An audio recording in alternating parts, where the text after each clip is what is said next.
Hi, hello. Welcome back to another Passive Pixels Media Catch-Up podcast. It is me, Edwin, again. I'm so sorry. Over here, I have Dorian. Look at me. So far, I have nailed the opening, which means I'm probably going to forget about scores later on. Dorian, how are you? Good. How are you doing, Ed? Oh, man, I already finished my coffee. My wife made me a nice coffee as she does in the mornings. I tend to like it whenever she does it because if I do it, I feel like somehow I'm going to set it on fire, and I don't think I can trust myself if I ever let the house burn. Yeah, I think we've had the conversation before, but I'm not really a warm beverage person, so coffee's Mm, kind of a for me. So I correct. usually just wake up with dumping an ice cold bucket of water over my head, and that does the trick. I love the idea that you actually are waterboarding yourself instead. Like, it's not like a bucket of ice. Like, you are literally waking up and it's just like Guantanamo every single morning. Oh man, if I could, I would. It'd be great. It's okay. What we need you to do is that we need you to just do a 911 to us, but using Moose instead of an airplane. I don't know. If I go on the dark web, I could probably hire somebody to do it for me. So maybe we'll just do that. That might be easier. Fuck. Now that you mentioned the dark web, it makes me think that you're going to grab a couple of moose, cut them open like Luke did to the Tauntauns in Empire, and then you just stuff it in with C4. No, I love my moose. I would never do that. Like I couldn't. I don't have the heart. The moose just walks into the Pentagon. Everyone's like, dude, why's that moose over here? He just goes, and then boom. Canada sends the regards. Oh man. Oh, all right. That is all well and good. I'm going to list out my shit because I already told myself that, well, you and I have already agreed that these episodes are way too long. They're way too long. Yes. So now we're going to lie to ourselves and tell us that every single episode, we are already an hour in. So, audience, there's an hour to every episode that you will now miss. I'm so sorry. Whoops. But, maybe I'll sell them to you. 200 Yeah. bucks and we'll do an extra hour. No, Well, if you God, really no. want to see it, just tweet that we want the Edwin cut, and Oh, we'll see what we can do. if anyone wants the Edwin cut, send me $25 million, an anime team, and you'll just never see that money again. Because I will give them $200, as is the average budget for an anime, and they will just hand you shit. There we go. Sounds We good. got the anime punch in within 5 minutes. Wonderful. This is Oh yeah, perfect. fuck anime. Oh wait, sorry, hour and five. Because Hour and as we five. all Yes, know, we're an yep, hour in. we've already cut out an hour. By the way, no, I'm joking. It's these episodes are too fucking long. Okay, there's no reason that we should ever take up that much amount of time in a week, 2 weeks, even face to face. I don't think I should take up 2 hours of your time. I'm gonna go ahead and just start listing this shit off. Doom Eternal, License to Kill, Parasite Eve, Goldeneye, Akira, The Suicide Squad, Halo 3, Space Jam 2, the cinematic masterpiece, Mad Men Season 4, Evangelion 1.1, 2.2, 3.3, and 3.0 plus 1.0, Spiritfarer, and A Way Out. Dorian, what's your list? A lot shorter than that, but I've got Halo 3 ODST, Tokyo Mirage Sessions, The Suicide Squad, Halo Reach, Trails of Cold Steel 1, Hades, and a little known show. I don't know if you've heard of it, called Neon Genesis Evangelion. Never heard of it. I've absolutely. I think it might be garbage. I think it might be a waste of a time. Halfway through. I don't know. Never heard of it. Well, I'm 3 episodes in. Spoiler, I agree with you, but we'll get to it.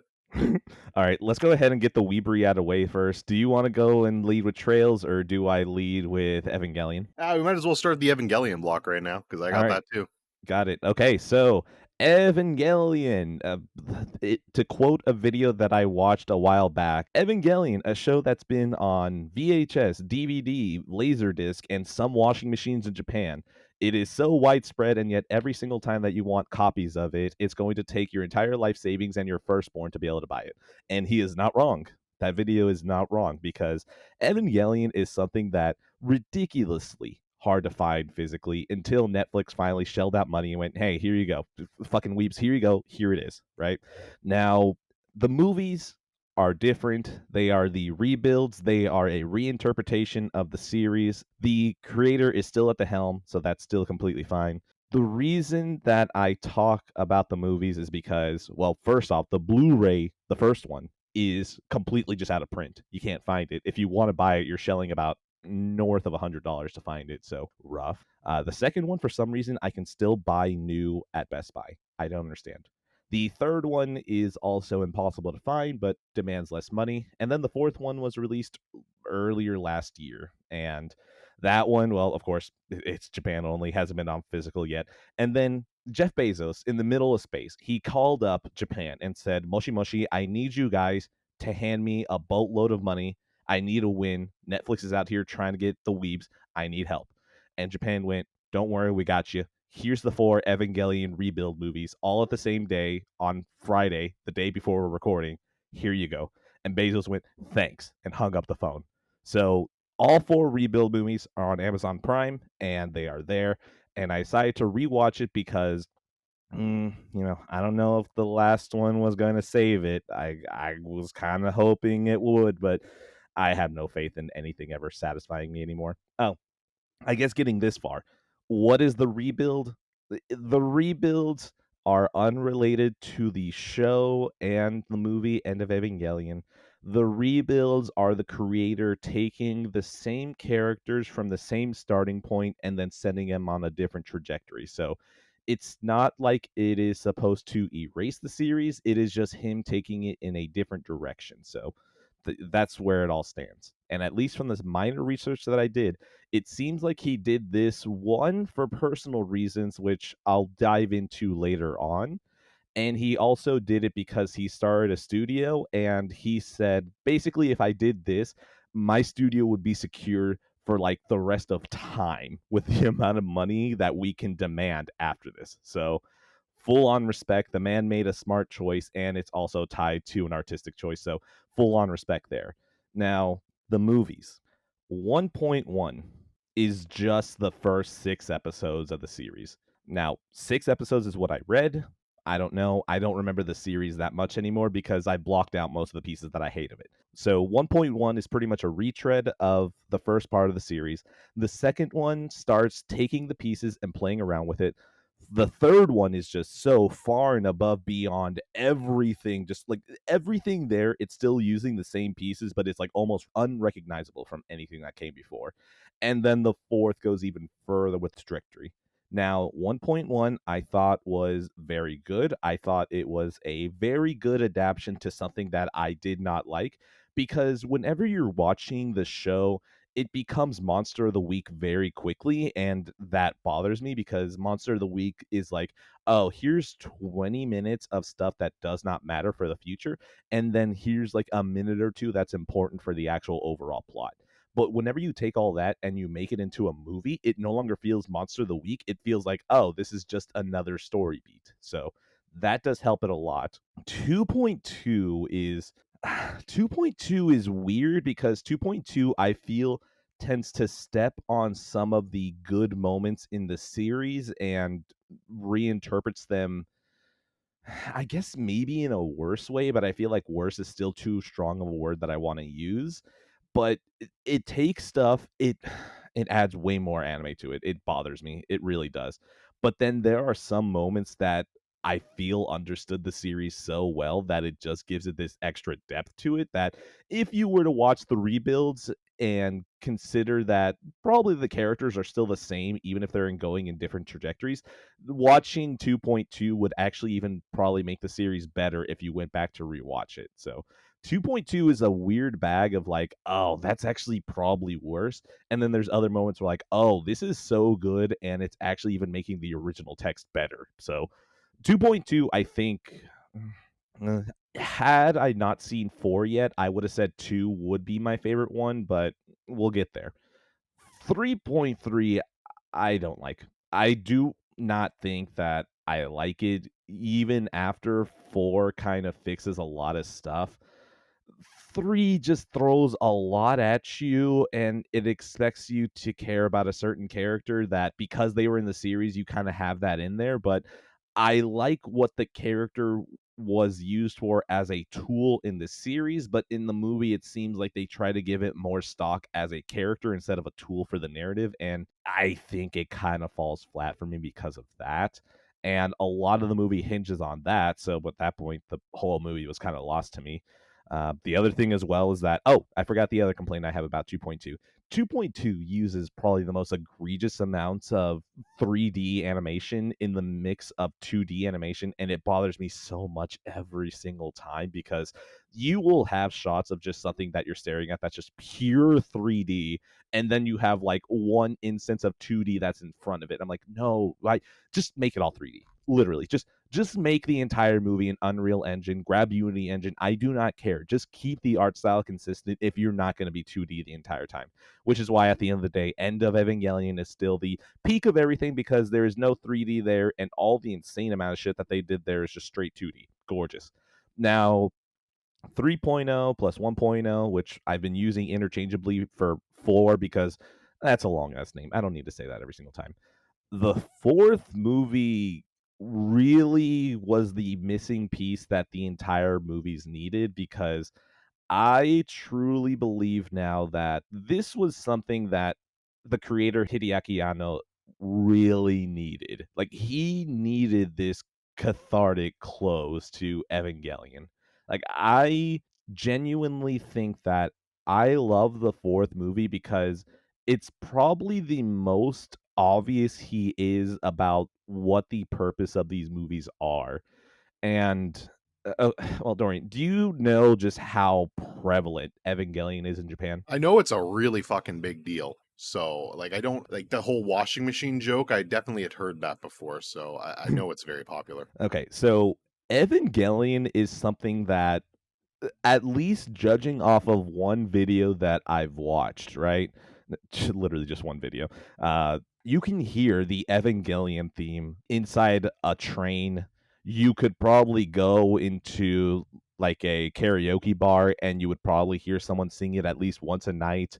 You can go to buildings and you'll probably just see a random statue of Evangelion. You can go outside and you'll probably see a couple of posters of Evangelion. Like this is so pervasive in Japan that I truly think that it would be their Star Wars, where if you were to go out, like here in the US, maybe even Canada, I don't know. I don't know what you guys do over there. I assume it's just hockey and maple syrup, right?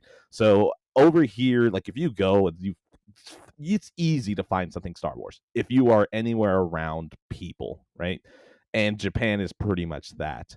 So I have to imagine that with the feelings that Hideaki Anno has with Neon Genesis Evangelion, I wouldn't be shocked if he made the rebuild specifically to recontextualize how he saw his own work. Now, I hand it back to you because I want to hear how you feel about your 3 episodes that you've seen so far. Yeah, one thing that you said to me, and it's funny, I have this in my notes, or that you Mm. said on just a few minutes ago, was that it's very monster of the week.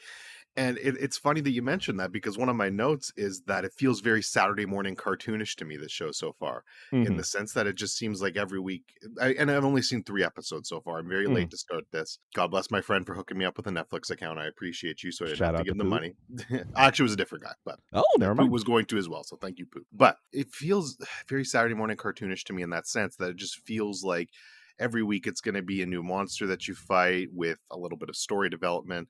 And I mean, I don't know if I hate it. I certainly don't like it.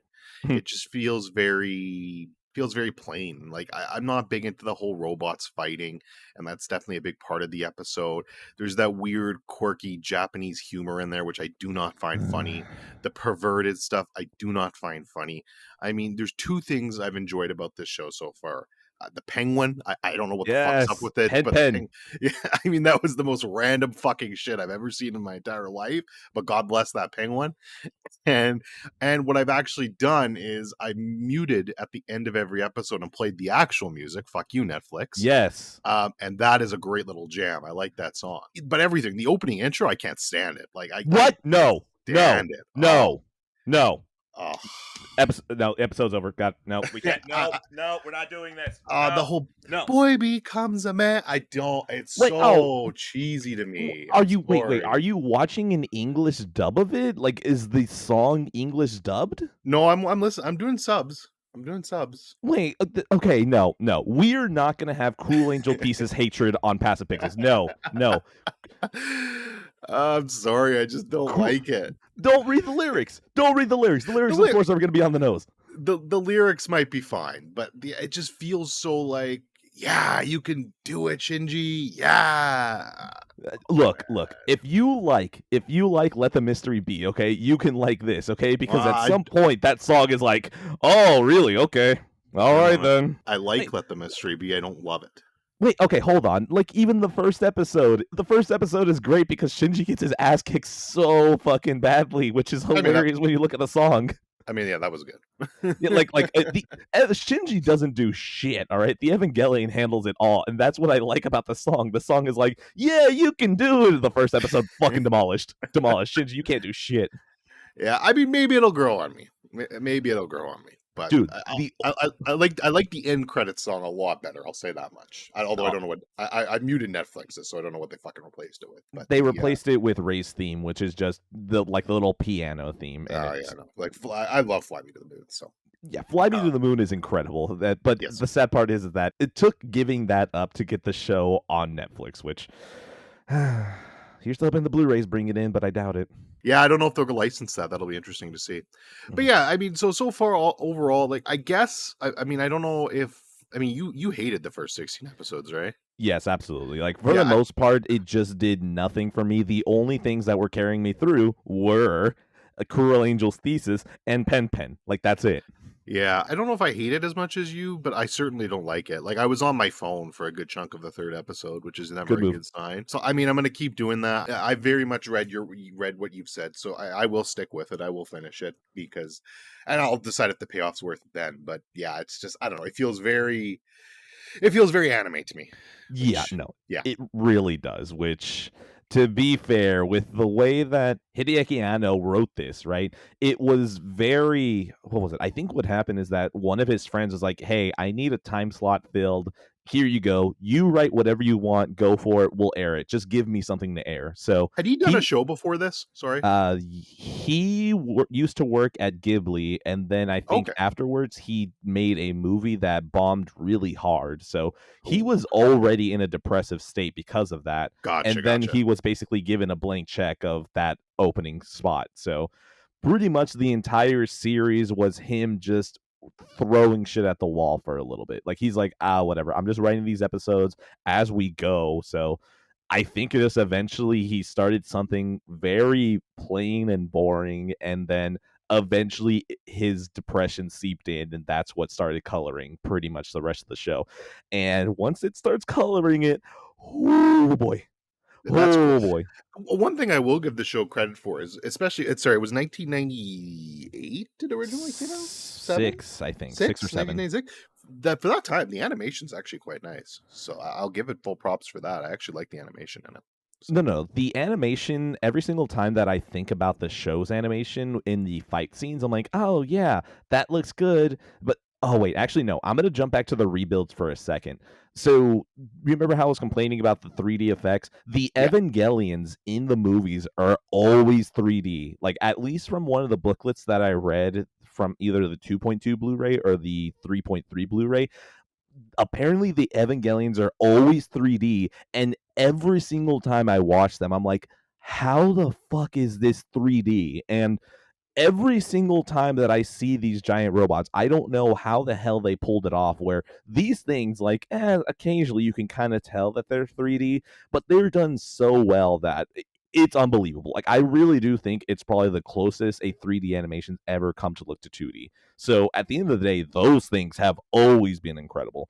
The show, I'm always impressed with, thinking about how so much of it, so much anime just looks so cheap, but the Evangelions, like at least the series, has always kind of felt like, even though they're still shoestring budget, and even though it still always felt cheap, it felt like it was always the music. The Evangelions themselves always looked like they were detailed enough that they put in a whole bunch of effort there. And once again, it probably started the whole trend of, hey, the fight scene has all of the budget. Everything else, Yeah. please, for the love of God, you've got a stick of gum and half of an eaten moldy ham sandwich to animate the rest of it. Good luck. It's like, oh shit. Okay. As long as those fight scenes look good. All right. Keep the static scene. Just play the VO off screen. Just freeze it for like 10 minutes, please. Oh my God. We need to fill this airtime. So yeah, like all of that, all of that being said, so like I had mentioned, he eventually just started letting his depression seep into the show. 3.0 plus 1.0, fuck, I was gonna call it 4, but whatever. Okay, interchangeably again.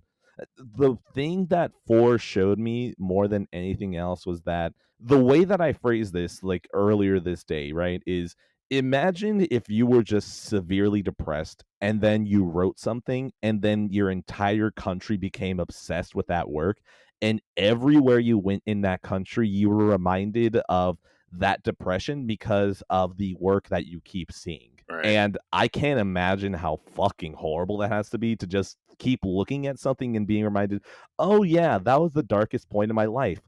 Well, Cool. I assume he's in a better place now too, right? Oh, yes. Oh, no, no, no. Yeah. 3.0 and when 1.0 was, like, the clearest indication of that, which that's I think what makes me so happy about these movies overall, that I don't know if I can really evaluate them specifically as like movies themselves. I'm always just a little fangirl for metatextual readings of things, and 4 gave me that in spades, where I just really love reading into it as his mental state and his relationship with his art. And that movie showed me more than anything else that that was probably something he was dealing with. And when it comes right down to it, I think the rebuilds were something like mental health wise for him, where I think he just needed to change the way that he saw Evangelion, because while everyone else is like, oh man, the deep philosophical themes, oh, the giant robots, oh, Cruel Angel's thesis, oh, waifu wars, like everyone has a different way that they see Evangelion. And then I think Hideaki Anno just always saw it as that was probably the darkest time of my life, and I'm constantly reminded of this. So I think the rebuilds were something for him to do to be able to go onto the train, hear Cruel Angel's thesis, and not think of the darkest time, but instead think about the time that he decided to change the story, change the context for how he feels with his artwork that he'll probably be known for the rest of his life. Yeah, like that's he'll never like I mean, he might make something good, but he'll never escape that shadow, I don't think. Which it sounds like it could be a good shadow now, so or something that at least more positive to him. Obviously, everyone seems like everyone loves End of Evangelion, Which but something a bit more positive for him to relate to it then in that case. Yeah, what I'm kind of glad for is that even though 2.2 feels like it steps on some of the moments that I think are actually good in the original series, there's an elevator scene. That's all I'll say, that I feel like that's all I'll say, where I think that got trampled on. But if I ever go into more detail, it'll be because people have watched the rebuilds and like I want to discuss this, but I have no plans for a special episode right now. End of Ava, maybe. But okay, well, one thing I did want to mention to you is that in the episode that I had done with Dustin about Evangelion, he actually fixed the hoariness for me in Evangelion, which was actually really impressive. So whenever you get done with the series and done with End of Ava, I'll give you the info that he gave me Okay. that I feel like actually fixed it for me. So That's good. Hopefully so, because right now I just want to, every time I see it, I'm just like, Japan. yeah, exactly. No, no, I'll never forgive the Japanese, basically. The fourth movie, I think, recontextualized how I watched all the movies. And I already said that because I'm pretty sure that Evangelion, the show, is not going to get better for me. I really don't think so. I'm still going to buy the Blu rays because I want to keep my word in saying that I was going to rewatch it on Blu ray as opposed to Netflix, which I can't wait to get bled out about $200 because I said that. Great. This is what I get for being a man of my word. um, End of Ava, though, End of Ava, regardless, is just always going to be a masterpiece, landmark film for me that I just cannot believe exists, and Japan should have packed it up after that. I don't think I'm even being sarcastic. Now, the rebuilds, more than anything else, because I know how important it was for Hideaki Anno at this point, it makes me want to say that they were worth it. Even though I still think that the original series, even with the amount of time that it wastes, I still think that nothing is ever going to get close to touching the final 2 episodes and End of Ava when taken all together as one piece. because wait, do you know the controversy with the last 2 episodes or no? Just how they go off in like we talked about spoilers, but honestly, my memory's so bad I've forgotten most of them. I That I know they go off in a different direction and that they're very lightly animated and that they really piss people off. I know that much. Okay, then yes, just to slightly add to that, yes, the last 2 episodes were not what people were expecting, and because of that, you know what? I'm gonna blame this on the weebs. Fuck you, weebs. All right, you guys are the entire reason that Hideaki Anno wanted to kill himself. Okay, fuck you guys. So those last 2 episodes weren't what anything people wanted, and then after that, End of Ava was supposed to come in and fix it, but all he did was just double down on the weirdness, and I guess for some reason, watching it in a movie theater made it people like it, because once again, movies are better than anime series. Right? I don't Sure. know. But both of them work so concurrently, even when he was doubling down, that I still think it's insane to think about. So yeah, I don't think anything is ever going to touch that. Probably combined 130 minutes, I think. Like, let's say that both episodes are 20 minutes, 40 minutes. The movie's about 90 minutes, so about 130 minutes. I don't think anything would ever touch that. But the fourth movie just adds so much context to everything Evangelion that he's ever done that I think it earns its place as watchable. Like, it is worth watching. I don't really know context about if they're good or not, because I think I just value the meta text so much that it would be hard for me to ever watch it without the meta text at this point. Right. So, yeah, Evangelion Rebuilds, they ended very well. I don't think they hit the highs that the series or End of Ava do. It definitely doesn't hit the lows. Definitely doesn't hit the lows, thank God. But the rebuilds are their own thing. They don't really trample on the entire series. They trample on some moments, but overall, I'm positive of them. And at the end of the day, this proves again, film is better than anime series. Anime series should give up, make movies instead, because movies have the budget and time to not cheap out on everything. Yay. Woo. Is that out of 10? Oh, actually, yeah, film over anime series out of 10. There we go. Oh man. I'm still very early in, so my score will just simply be pen out of 10. Ooh, that's a good score though. That's a good score though. Well, I mean, he's the best part of the show so far. And I Oh, mean, I've literally seen him for 20 seconds, so I don't even know if he comes back or not. a pen will return. Okay, good. The Avengers have already called him. He will show up. Good. Good. Dude, Thanos would have gotten his ass smacked by Pen. Oh, he looks like a bad bitch, man. Like he looks like he'll straight up punch a motherfucker. Dude, every single time that Pen showed up in the series or the rebuilds, I would grab my wife and be like, "It's motherfucking Pen." And she'd be like, "Ooh, ooh, Oh, Pen is so good."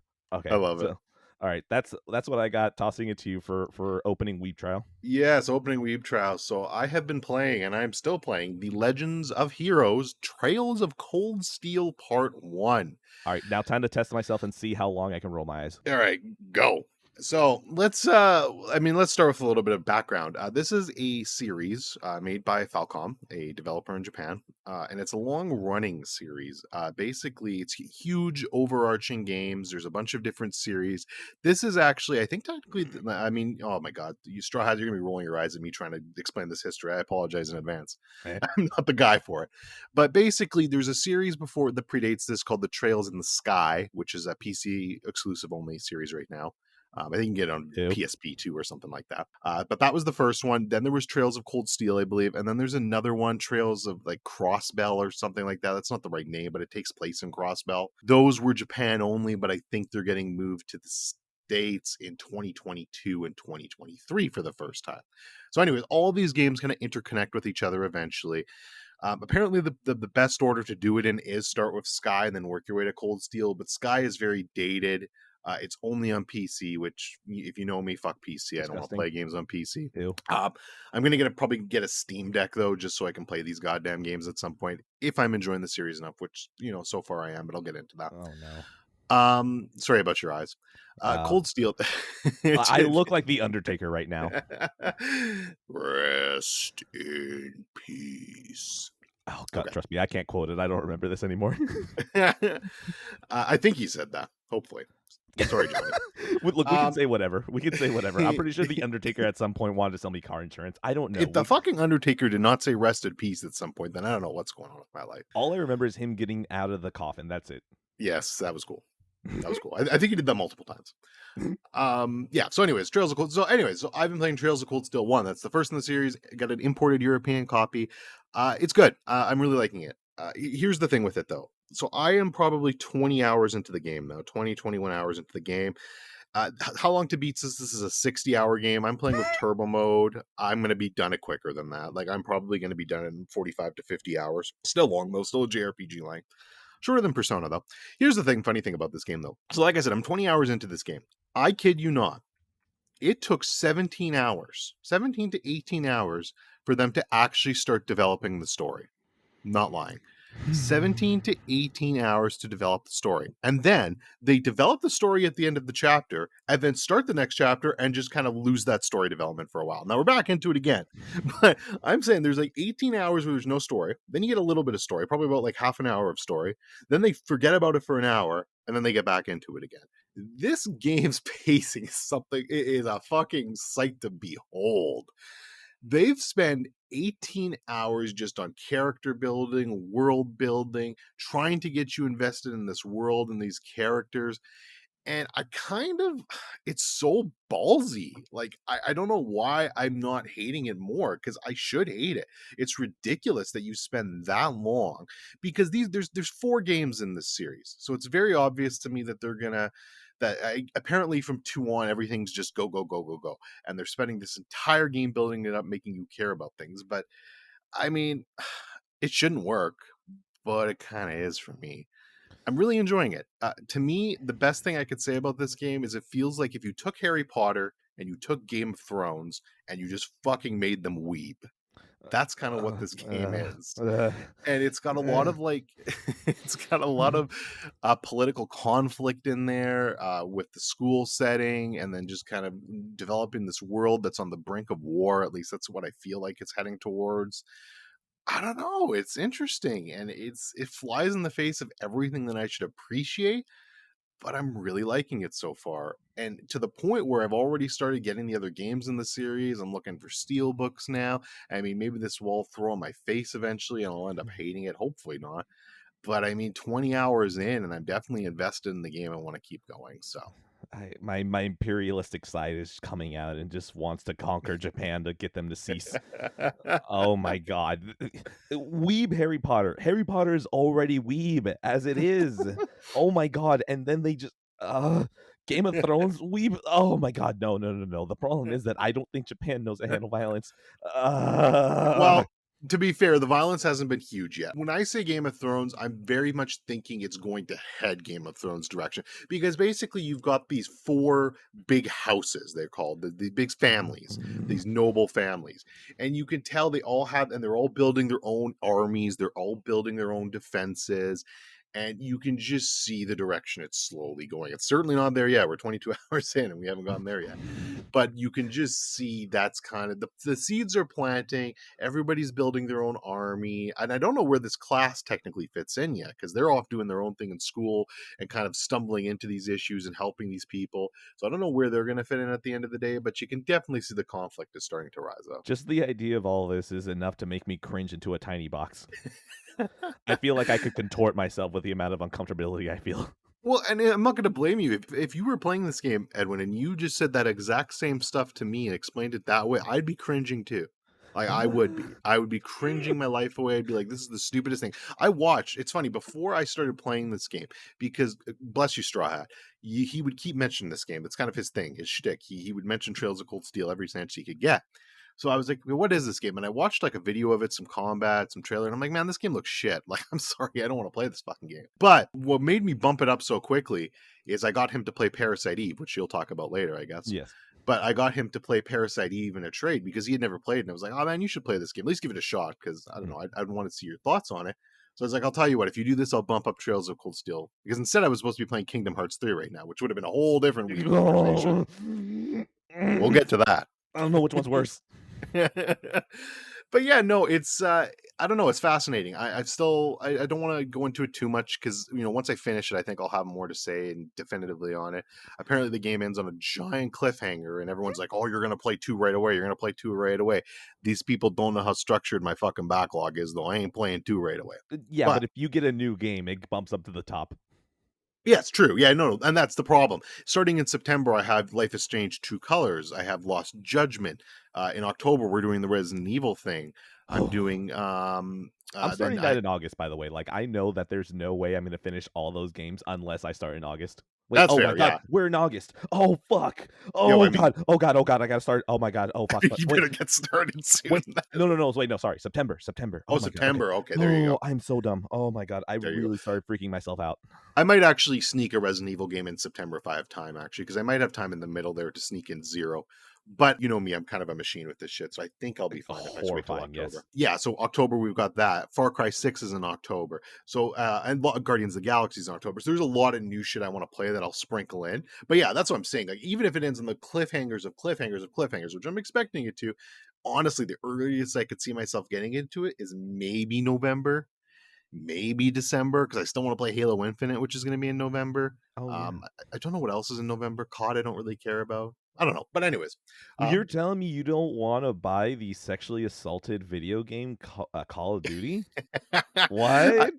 I was gonna so it's buy 3 copies. I wish I could say fuck you, Activision. I'm boycotting COD because of your sexual assault case. Honestly, fuck COD to begin with, though. I don't really like it, so it's not really that. I actually really like old COD, like Modern Warfare 2. For me, Blops has just never fucking done it for me, and that's where I dropped out of the series. So Yeah, don't worry. I've got an episode about that. yeah, I know. But yeah, so I mean, would I recommend Trails of Cold Steel to anyone? No. Would I recommend Trails of Cold Steel to you, Edwin? Fuck no.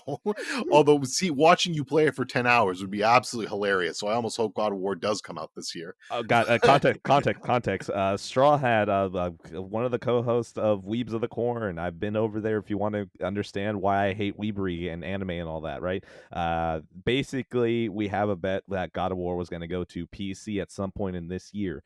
If God of War does go to PC, I was going to have to play 10 hours of Trails of Cold Steel.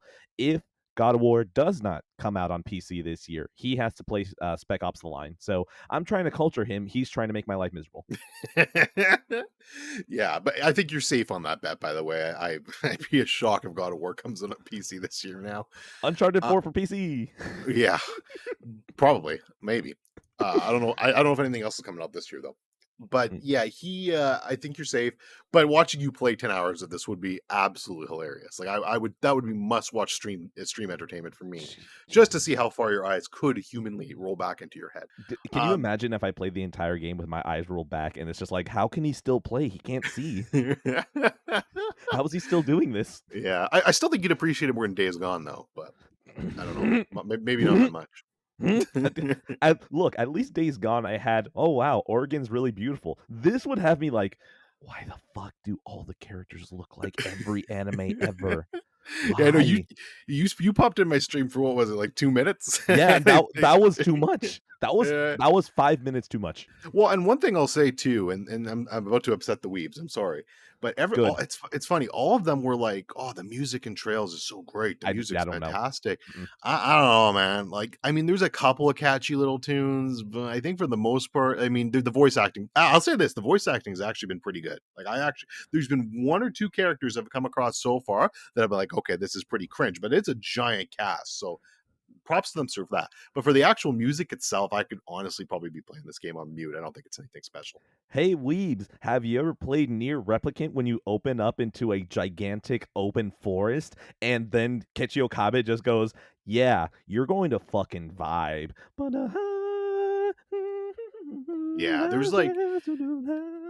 Yeah, there's different tiers of music for me. There's like, you got your Nears, which is like God tier, Persona, which soundtrack, which I consider really good fucking God tier. And Mhm. then then there's bad, which is like this music actively wanting to make me scratch my head out. Trails isn't that. It's just forgettable tier. I don't really remember any of it except the battle theme because you hear it so much. And when you first start up the game, the menu that plays over the title screen is nice, but that's the only time you hear it. God, you said battle theme, and for some reason my mind just immediately went to Final Fantasy 15. I don't know why that was my first one I that I still got to thought play of. Final Fantasy 15. That's coming soon too. Oh, I'll tell you Um, right now, that soundtrack is That Good, good. soundtrack does so much. Like, Yeah, that doesn't surprise me. Kingdom Hearts soundtrack's very good too. So what's the guy's name? no, Fucking no, girl, Yoko Shimomura. thank you. He knows his shit with music. She So does, she does. excuse me. She. Yeah, Yoko Shimomura is fucking masterful. She's the only thing that pulled me when I played Kingdom Hearts for my wife. Like, that's it. Like, if she wasn't there, I think I would have probably actually died. Like, I think at some point my heart would have just been like, "Stop," and the rest of my body would have gone, "Okay, yeah, we can stop." Yeah. Let me just see. I think that was mostly it. Yeah, that's pretty much it. So I'm not done it yet. So I guess the only score I will give it so far is a Mad Men out of 10 for that incredibly No! slow. No! I'm sorry, but No! that I'm not. No! I'm just comparing the incredibly slow Ah! burn I'm not comparing the My quality of chair's it, falling now. just the slowness of it. My chair literally just started dropping slowly when you said slow. Ah! Uh, Oh, I give it a please, Japan, learn another art style out of 10. Please, for the love of God. oh man. Okay, continuing Weave Trial. What else do I have? Space Jam 2 is probably Weeb, but I think we'll save that later. Akira. Akira. I finally showed my best friend Akira. He had his friend come over too who was curious about Akira. Both of them had their minds fucking blown. The spoilers, I mean, not spoilers, I guess warning, they are weebs. They do like anime, so I guess maybe. I can't really use them as a barometer for if Akira is good or not, but Akira at the end of the day still phenomenal piece of work. Watching this compared to the Evangelion movies, it's still hilarious to me how much more detail there is in every single frame of this movie than there is in the Evangelion movies. And that's with them even cheating using 3D. Akira has no 3D animation whatsoever. It is all 2D. And when you watch that, you're like, how did they accomplish this? If you are telling me people nowadays can't even accomplish this using 3D, how the fuck did the people who make Akira make such a landmark piece of animation that it is still outclassing every single other 2D animation to have come out and probably ever will come out? I do not understand how Akira exists. I am so glad it exists. And at the end of the day, every other 2D artist should be embarrassed because they are never going to make Akira. They're never going to put in the amount of work that Akira had. It's embarrassing.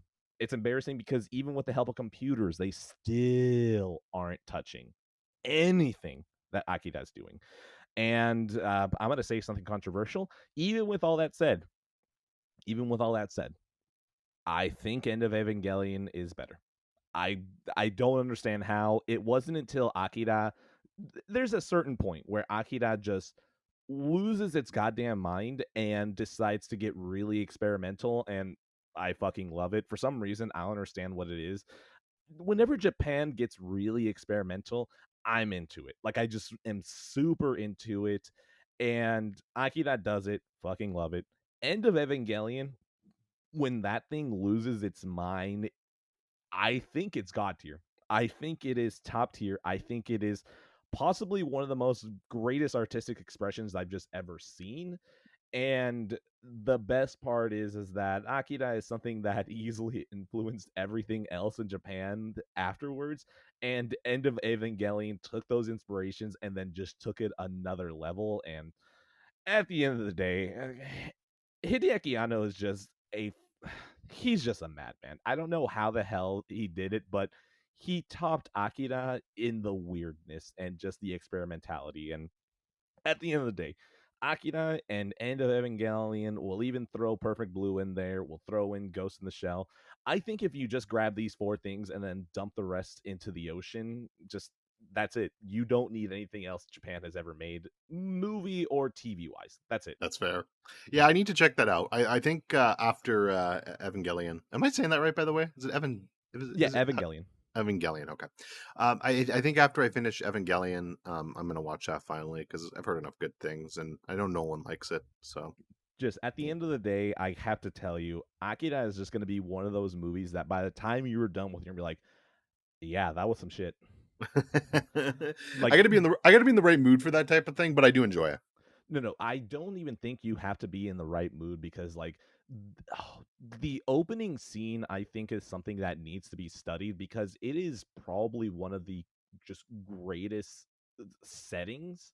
Like it sets the table so nicely for everything that's going to come that by the time that the opening scene was done, I was like, man, if I actually just cut it off right here, I think I would still just be as happy. Like it feels so enclosed. It establishes everything without a word. It tells you everything that this world is without a single word. And oh my god, I really love the opening, and if you get through that opening and you aren't just astounded by the artistry on at work, I don't think you have a soul. I don't think you have a heart. I don't think you have a sense of ability to tell just anything good in your life at all. Like that's how good the opening to Akira is. Okay, definitely got to check that out. This is completely off topic, and you can cut this out, Edwin. Eh, I just eh. have to say something. Parrot just tagged me on the Discord and said if I respond within 2 minutes, I'm going to watch The Leftovers right now. If not, I'll watch anime. Fuck you. I will still watch this even while I'm podcasting to make you watch The Leftovers. Hold That's on, it. I'm typing into fucking watch. There we go. All right. We're not cutting that out. We're not cutting that. Motherfucker. That Motherfucker trying to catch me while I was sleeping. He knew I was podcasting, dude. other people watch The Leftovers. Look, I for the first time looked at the numbers for the episodes. You see, The Leftovers used to be our number one episode, and then episode 0 dethroned it. And here's the thing, I think episode 0 sucks. All right. That's the whole point of episode 0. It wasn't supposed to be like it was supposed to be how to figure out how this was all gonna be done. Okay. That's why it's 0, it's not 1. So pretty much everyone go listen to the Leftovers episode after you watch The Leftovers. So please, for the love of God, go do that. Go do that. Yeah. Oh, by the way, I could have had Leftovers on my list because I technically rewatched episodes 2 and 3 because Parrot was watching them. I didn't put it on there, but here's the Leftover segment. Watch it. So yeah. Yeah, look, if anything, I can direct a straight line from Akira to The Leftovers. Okay, like if you give me enough time, I'll figure it out. I bullshitted through high school and college. Okay, give me a couple of days as prep time, and I can figure this out. All right, so yeah, Akira, fuck landmark title, love it. Do you have anything else in Weeb section? Is that your rating? Oh yeah, landmark out of 10. Fuck, I keep forgetting the ratings. Okay, I'll give it. I need to watch it out of 10. Okay, Yeah, I have one more weeb thing. I won't spend too long on this. Tokyo Mirage Sessions, FE on Switch. I have dropped it officially. hell I'm yeah. proud of myself. Honestly, so I'll give you a little bit of the story on how it happened. I was 15 hours into the game, and basically I'm following a walkthrough at this point, like word for word, which is never a good sign. I usually rely on walkthroughs, like I'll like glance at them from time to time, but I'll usually never like completely just read off the page, which I was doing with this game now. And I was using the IGN walkthrough, and it basically said I was on chapter 4. There was chapter 5, and then it just said chapter 6 is an epilogue, and then there's no gameplay. You're basically done at that point. So I was like, okay, I'm so close to the end. I'm just going to do this. For some reason, though, I ended up looking at another site's walkthrough, and then IGN's was completely wrong. There's a whole other part of chapter 6. It's the longest chapter, and then in the epilogue, I'm like, no, fuck this, I'm done. So I'm like, I'm not going through all this. I'm not enjoying it enough. Like, I mean, here's the thing, honestly, it's just the actual combat itself was pretty fun. I just don't like how hard the easy mode is. I know that sounds stupid, but I don't understand. If I'm playing a game on easy mode, which shout out to Trails for this, I just want to enjoy the story. And Tokyo Mirage Sessions, I guess maybe because it's a Shin Megami Tensei crossover, would not let you do that. The actual combat was fun when I wasn't dying constantly. The story wasn't nearly good enough to carry me through that. The characters were okay, but they're just very weeb and anime feeling to me. I even went and YouTube the ending, and I was like, oh man, this is stupid. Like, I can't believe that's what all the buildup was for, and that's who it was, and that's how the ending was. So I think I made the right decision on dropping it. I don't normally like to drop games. I'm very completionist these days, but I'm dropping it. I'm trying to sell it. So that's the end of my time with that. And the Shin Megami Tensei series in general to me is completely dead. I have no interest in the new one now, and I'll never play another one of these games again. So. I have nothing new to add because everything I said pretty much in the last episode still applies. The only thing I will say as well is thank you for playing this on easy mode because it's going to make my Doom Eternal section even better. No shit, eh?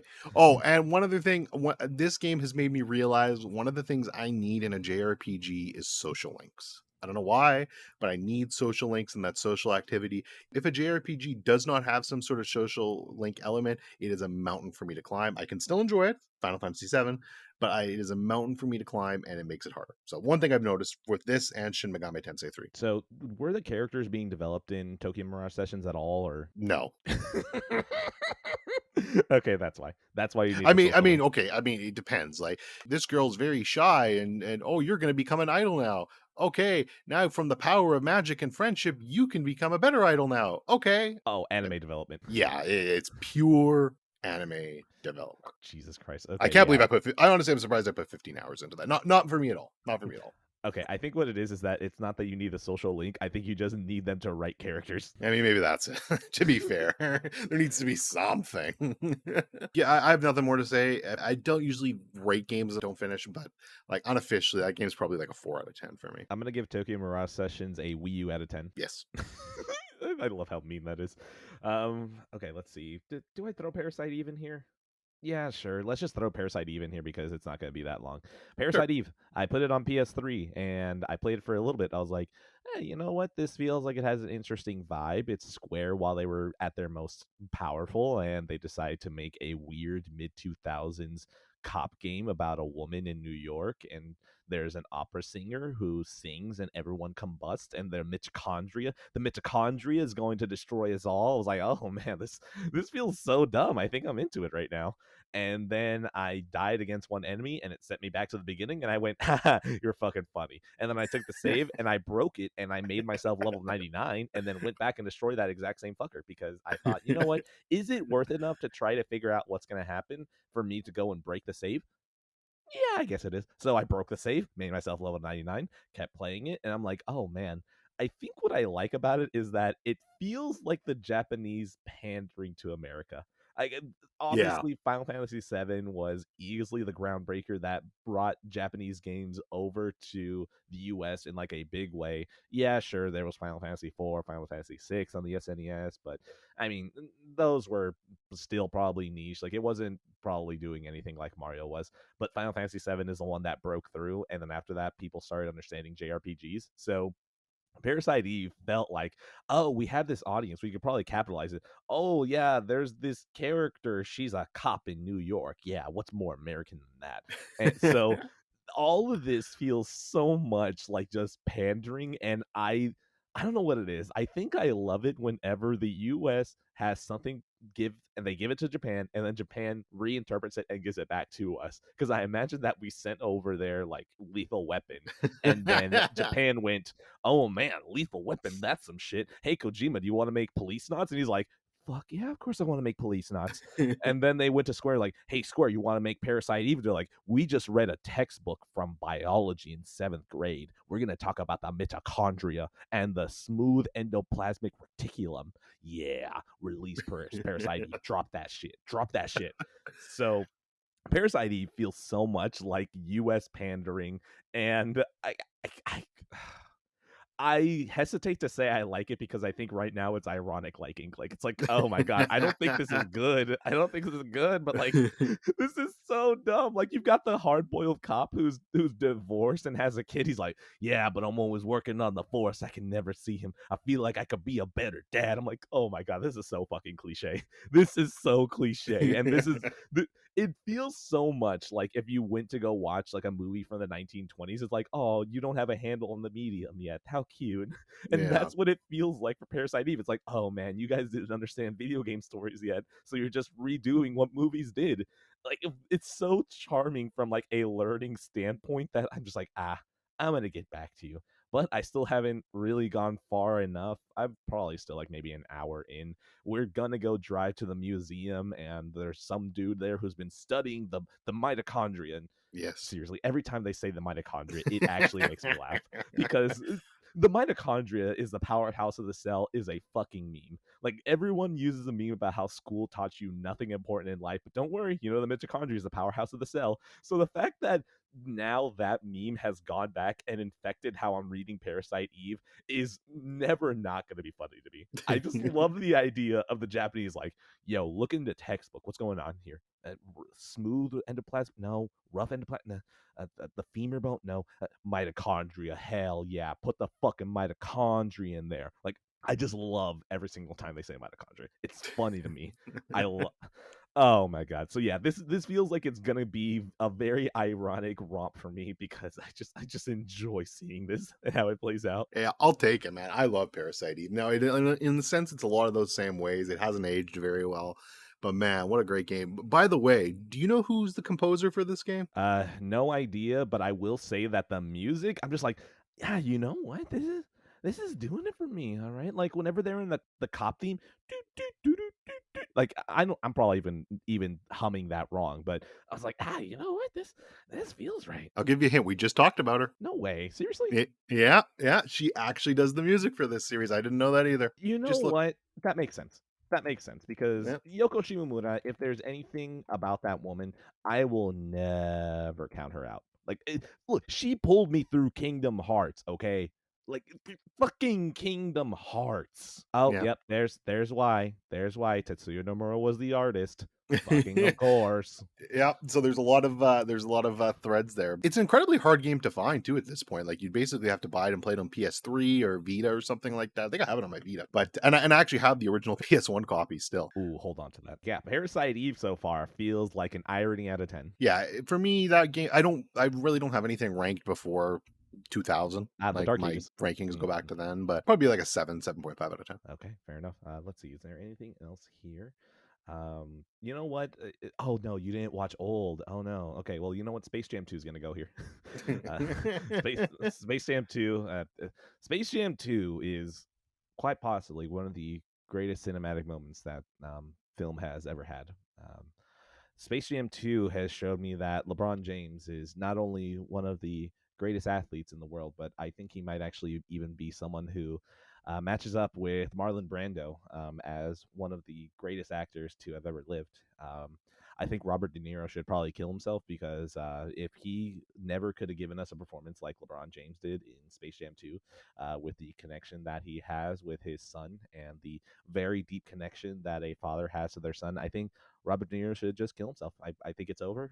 He lived his Yeah. life, and LeBron James came in and he won all those rings for a reason, and it was because of his acting prowess on the court. And I think at the Mhm. end of the day, the inclusion of Foghorn writing Dracarys from Game of Thrones, I think it's very multi-layered in the meaning and the triteness in the conflicts that we have in the Middle East and all the things that are found in that.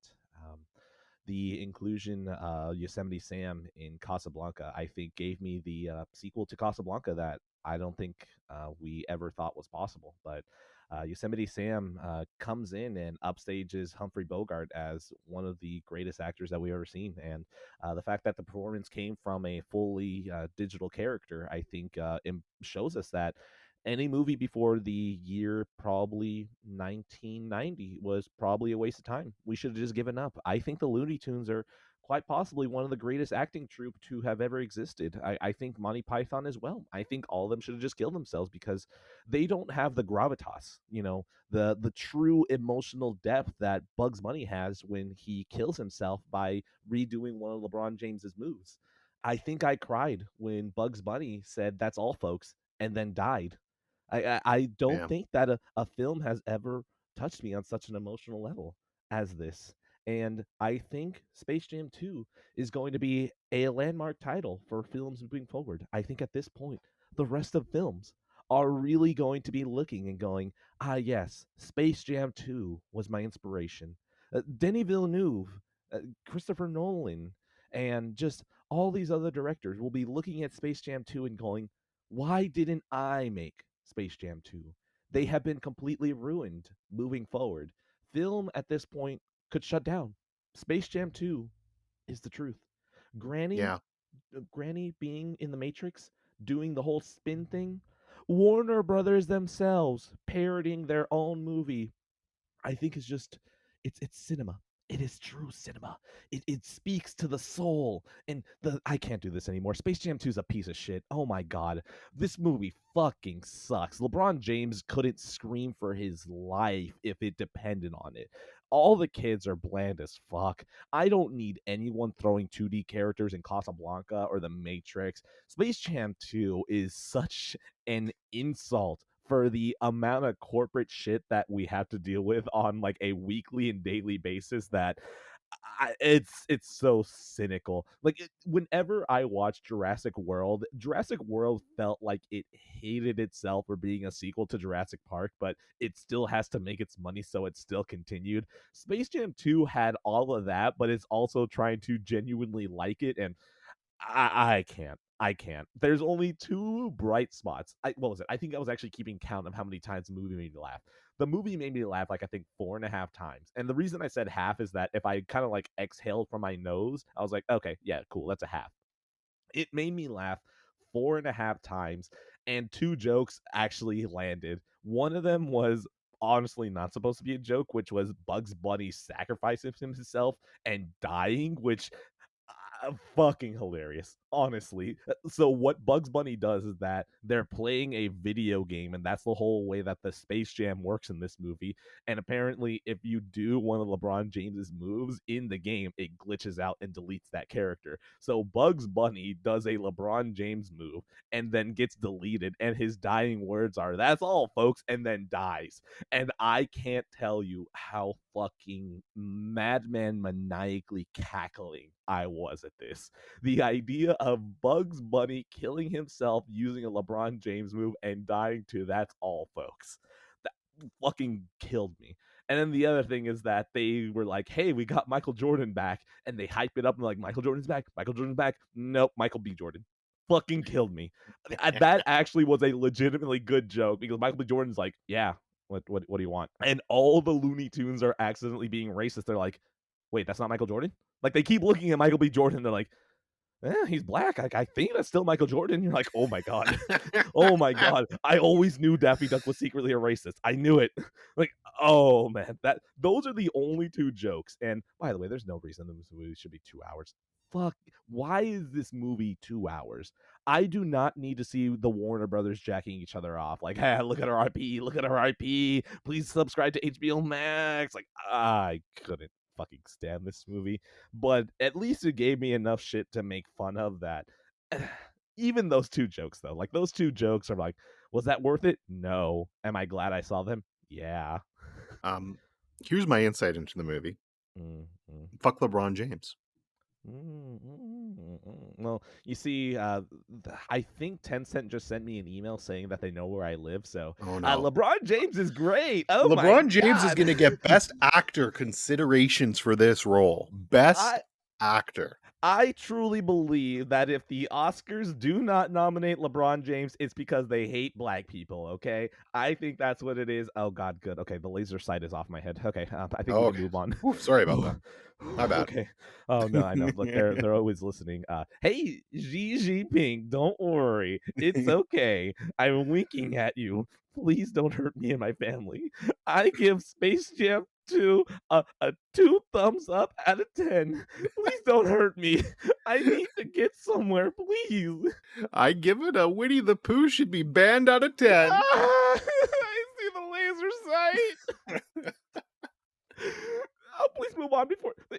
Oh, wait. Hey, Xi Jinping, you hate Japan too, right? I hate Japan too. Okay. Okay, we're good. We're back. Okay, all right. Thank God we can keep the episode going. Okay, so yeah, that ends Weeb Trial because Space Jam 2 is obviously anime. Yes. Do you want to just talk about Halo now? We got a bunch of Halo shit, so. Oh, I was gonna say movies. Let's go into movies. Oh, you want to go movies? All right. Yeah. Wait. Oh, yeah.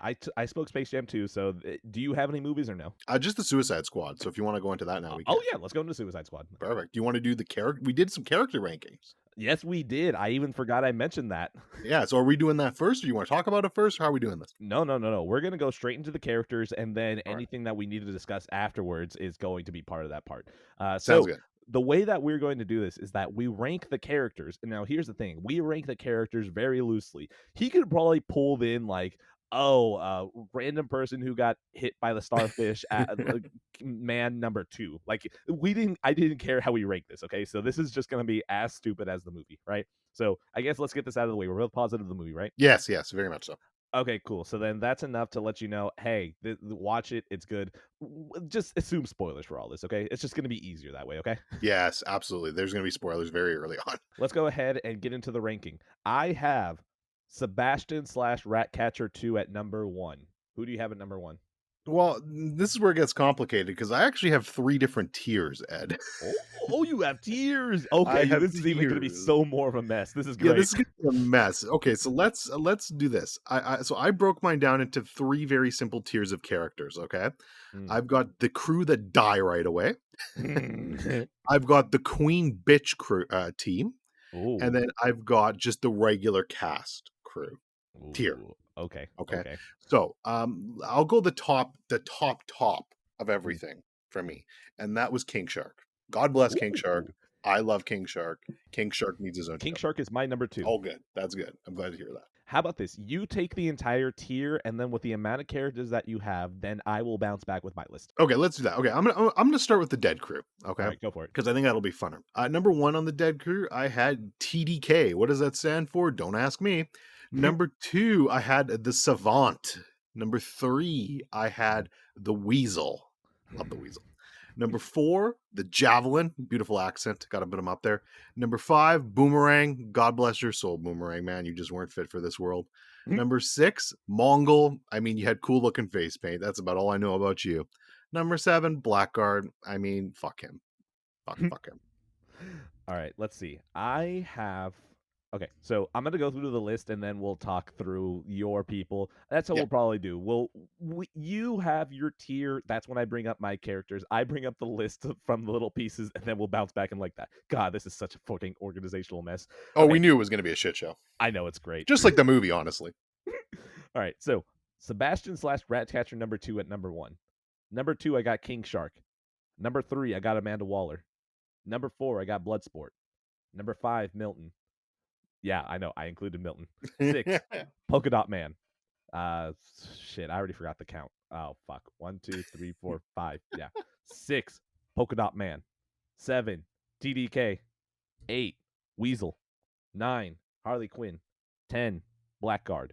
11, Mongol. 12, Captain Boomerang. 13, Rick Flag. 14, Peacemaker. 14, Javelin. 15, Savant. 16, Thinker. I think I counted that right. I feel like it's wrong, but whatever. Even when I'm editing, I'm not going to edit that out. Go for it. All right, so I have the Queen Bitch tier, which is just Amanda Waller. Yes. She's just the queen bitch. Let's be real. So that's Absolutely. her own special tier. Now, for the actual main cast, I broke this down into 9 people. Number 1, I had King Shark. Number 2, I had Bloodsport. Number 3, I had Colonel Rick Flag. Number 4, I had Polka Dot Man. Number 5, I had the Ratcatcher 2. Number 6, I had Starro the Destroyer. Number 7, I had Harley Quinn. Number 8, I had the Thinker, and number 9, I had the Peacemaker. Okay, so in other words, the one that we deviated, you added the starfish, I had Milton. Yeah, right. I mean, Milton was a more important character, to be fair, so I can't blame you. All right, so Wait, no, actually, no, I had Milton, though. Oh, you did? Oh, okay. He's Whoops. number 2. Oh, whoops. Oh, well. Are you sure that he's here? Yeah. We had this conversation a couple hours ago. Yeah, no, Milton. That's him, right? Milton. No, that's not me. It's a movie gag, people. Okay. The crew that died. Yes. I gotta give it to TDK. Oh, I gotta give it to TDK is awesome. Just the shot of him's fucking limbs completely gone. Him getting shot at the fucking battlefield, dying with his no arms, just flailing around. It's the fucking best thing I've ever seen. the slow shot of the hand just panning across and then just eh, eh, eh, we're gonna have a slap fight. Like killed me. Fucking killed me. Oh my god. That was incredible. Oh, And God then bless once Nathan Fillion. oh man, and once it starts turning and he's just on the ground writhing in pain, like Yes. I think that was the moment that the movie turned for me. I was like, oh, I'm in. Okay, no. The movie has finally told me, hey, shut up. It'll be fine. And I'm like, Yeah, I I gotta think be you're in. either in or out of that movie within the first 15, 20 minutes. Like, you're either going to be in or out. I don't think there's any in between on that guy. God, a weasel just biting it immediately. Oh my god. Oh my god. Did anyone check if Weasel could fucking swim? Like, oh, it's so great because my wife hated him immediately she's like, "This is creepy." Like, she was screaming and hiding her face underneath the blanket like, "Ah, he's ugly." And I was like, "Oh my god, he's such a fucking mess. This is incredible." Right.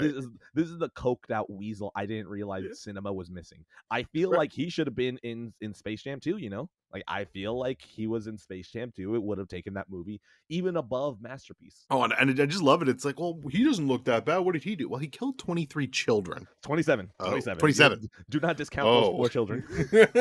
Oh, he killed 27 children. Oh. I'm So good. sorry. I just love the idea of looking at a little coked out weasel eating children. Like, it's something about that you know what? Maybe I shouldn't be a parent. No shit. That's oh my god.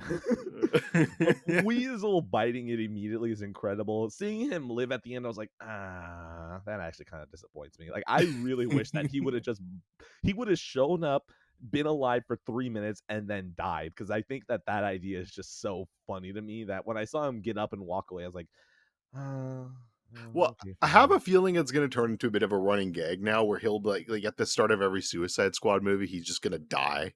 And then he'll somehow find ways. And if they keep finding increasingly stupid ways to do it, I could be on board for that. Oh my god, Weasel just wakes up and then goes back to prison like without any single hesitation. He's just like, fuck, I don't know what to do. I don't see any children to murder. Okay, let's go back to prison. I love it. Okay, so the idea of Weasel doing that is funny. That's fine enough. But man, I would have preferred him dead. And if you ever did another Suicide Squad, just keep making that a running joke where every single time they have one character who's going to die immediately, and it's gonna be a way like, wow, really? That's how? Like, that's how he dies? He stubs his toe and explodes. You're like, what? Did he have explosives in his toe? What caused this? Ugh. What else? Mongol javelins. All I didn't care. I just I the mean, best Javelin had part. the nice accent. I gotta give him credit for that. But that was funny. Is like, oh man, we're gonna hear this accent. Oh no, he's dead. Ah, no, he's dead. Well, and his javelin's actually very important in the movie. To be fair, it's like Uh, one of the key crutch stones in the movie. I mean, I love Harley Quinn. Like, sad moment. Then slaps him like, hey, are you dead? Yeah, Ugh. What was it? Boomerang. Like, here's the thing: Jai Courtney doesn't deserve a career. He really no, does. no. So Jai Courtney smiling and then getting his head chopped off immediately in like the first few minutes, I was like, okay, there we go. I'm in for this. Yeah. Yeah. I did not think he would die right away, so that one caught me off guard a little bit. Oh wait, Blackguard getting shot in the face Oh, that was almost great. immediately. That was Oh, great. I love it whenever you get a whole bunch of named characters and then just start killing them because you're like, wait a minute, they're big actors. You just killed them immediately, and it's like, yes. And then I went, I respect it. Let's keep going. I think he was technically the first person to die then, right, too? Yeah. Because Weasel didn't die, so, yeah, he was technically the first person to die. Boo! No, Weasel should have stayed dead. Should have stayed dead. I don't want to see him again unless he continuously drowns over and over and over again. Yeah, and then Savant just, like, being like, "Fuck this shit. I'm fucking out of here." That's Was why pretty he's so good too. low tier for me. He's just like, I'm gonna run. It's like, oh, you're just to show that the bomb is in the neck. Boo, boring. Yeah, he Also, had the when he boy, killed but that bird. By the way, why is there so much bird violence in this movie? Like, I yeah, they like don't like those birds. birds. Yeah, Those, James Gunn doesn't like birds. he probably thinks that they're actually the government spying on us, bastard. Probably. Yeah, Savant just once he killed that bird, I was like, you fucker. And then once he got blown up, I was like, yeah, I'm okay with you hurting the bird now. I don't remember. That's the thing. Mongol. Oh, now I remember why I like Mongol. Mongol screaming as the helicopter starts Yes. spinning. Yeah. Just that entire team just getting fucking demolished immediately was always just a fucking joy to me. Yes. All right. Anything else about the beach scene? Like, I think I've got those characters No, out of the way. it was a great way to set the tone of the movie. Like I said, you were kind of either in or you're out at that point. I think it was just really well done for me. All right, so let's go to the queen bitch territory. Amanda Waller is just, oh Oh, my god, she's so good. just Amanda Waller the entire time, just deadpanning, just looking at everyone, being like, "This is the short straw I drew. This is the life I chose, and I have to deal with all of these fucking morons." I love her tone just so much because she is just so over it from scene one. Yeah, Plus, the scene where she and Bloodsport just go to fucking blows, where oh, both of it's them are just like, great. both of them just look at each other like, yo, we're gonna hype each other in acting. Are you ready? And both of them go, hell yeah. And then they swing for the fences. You're just like, okay, this is a lot more caliber than the Suicide Squad needed. You didn't need to Right. do this. Like, you They really go didn't. hard. Thank you. Thank you for doing it, but we really didn't need this. Oh, they go hard, man. I loved it. It was a great scene. I know. Just Amanda Waller, great. I actually froze for a little bit whenever she got hit with a golf club. I was like, "Oh my god, what the who the fuck decided to betray Amanda Waller?" I'm like, fuck it. I don't want to deal with this. Like, I would never. Fuck that. Amanda Waller terrifies me. Yep. But they're gonna get their revenge, as we see at the end of the credits. Or she gets her revenge, I should say. She does? Oh, wait, did she fire them or? No, she didn't fire them. She does something worse. Sticks them with John Cena. Oh, I forgot about that. Okay. John Cena should have been dead. Yeah, I don't I mean, we'll talk about when we get to his character. Okay, all right. So that was the bitch queen territory. Go next. Okay, so yeah, we're in the regular territory. So King Shark. King Shark's fucking hilarious. I love King Shark. Everything about King Shark in this movie is just he's obviously comic relief, but he's got heart. I mean, he eats people. I never knew that what I was missing in my life was seeing just a fully CGI shark just walking on two legs, walking towards someone, voiced by Sylvester Stallone, going nom nom, biting someone, and just blood spray off the side of a bus. I didn't realize I was missing this in my life, and I think that I can truly live a fulfilled life beyond this point. Hand. Like, oh, everything that King Shark says, you're just like, oh my god, you're so pure. Just why are you here? Did you eat people? Which, if you did, they were probably dicks, right? Yeah, the movie does such a good job, at least for me, anyways, because you kill all those people off at the beginning, and then you kind of have your secondary Suicide Squad, and most of that entire cast, I can say, besides one exception, I could say, man, I really hope this person doesn't die, like because they could, and I was like, man, if you kill King Shark, I'm gonna be fucking pissed. I'm not gonna be happy. I love King Shark. The thing is that if King Shark died, I think if after they showed him crying in the van, which God, do you like? I was so confused when I saw King Shark crying in the van. I was like, no, no, don't make King Shark cry. He's such a pure soul. He's too dumb to understand that he's left out. Oh no, he's not. He's not. He's smart enough to know that they're partying in there. Poor guy.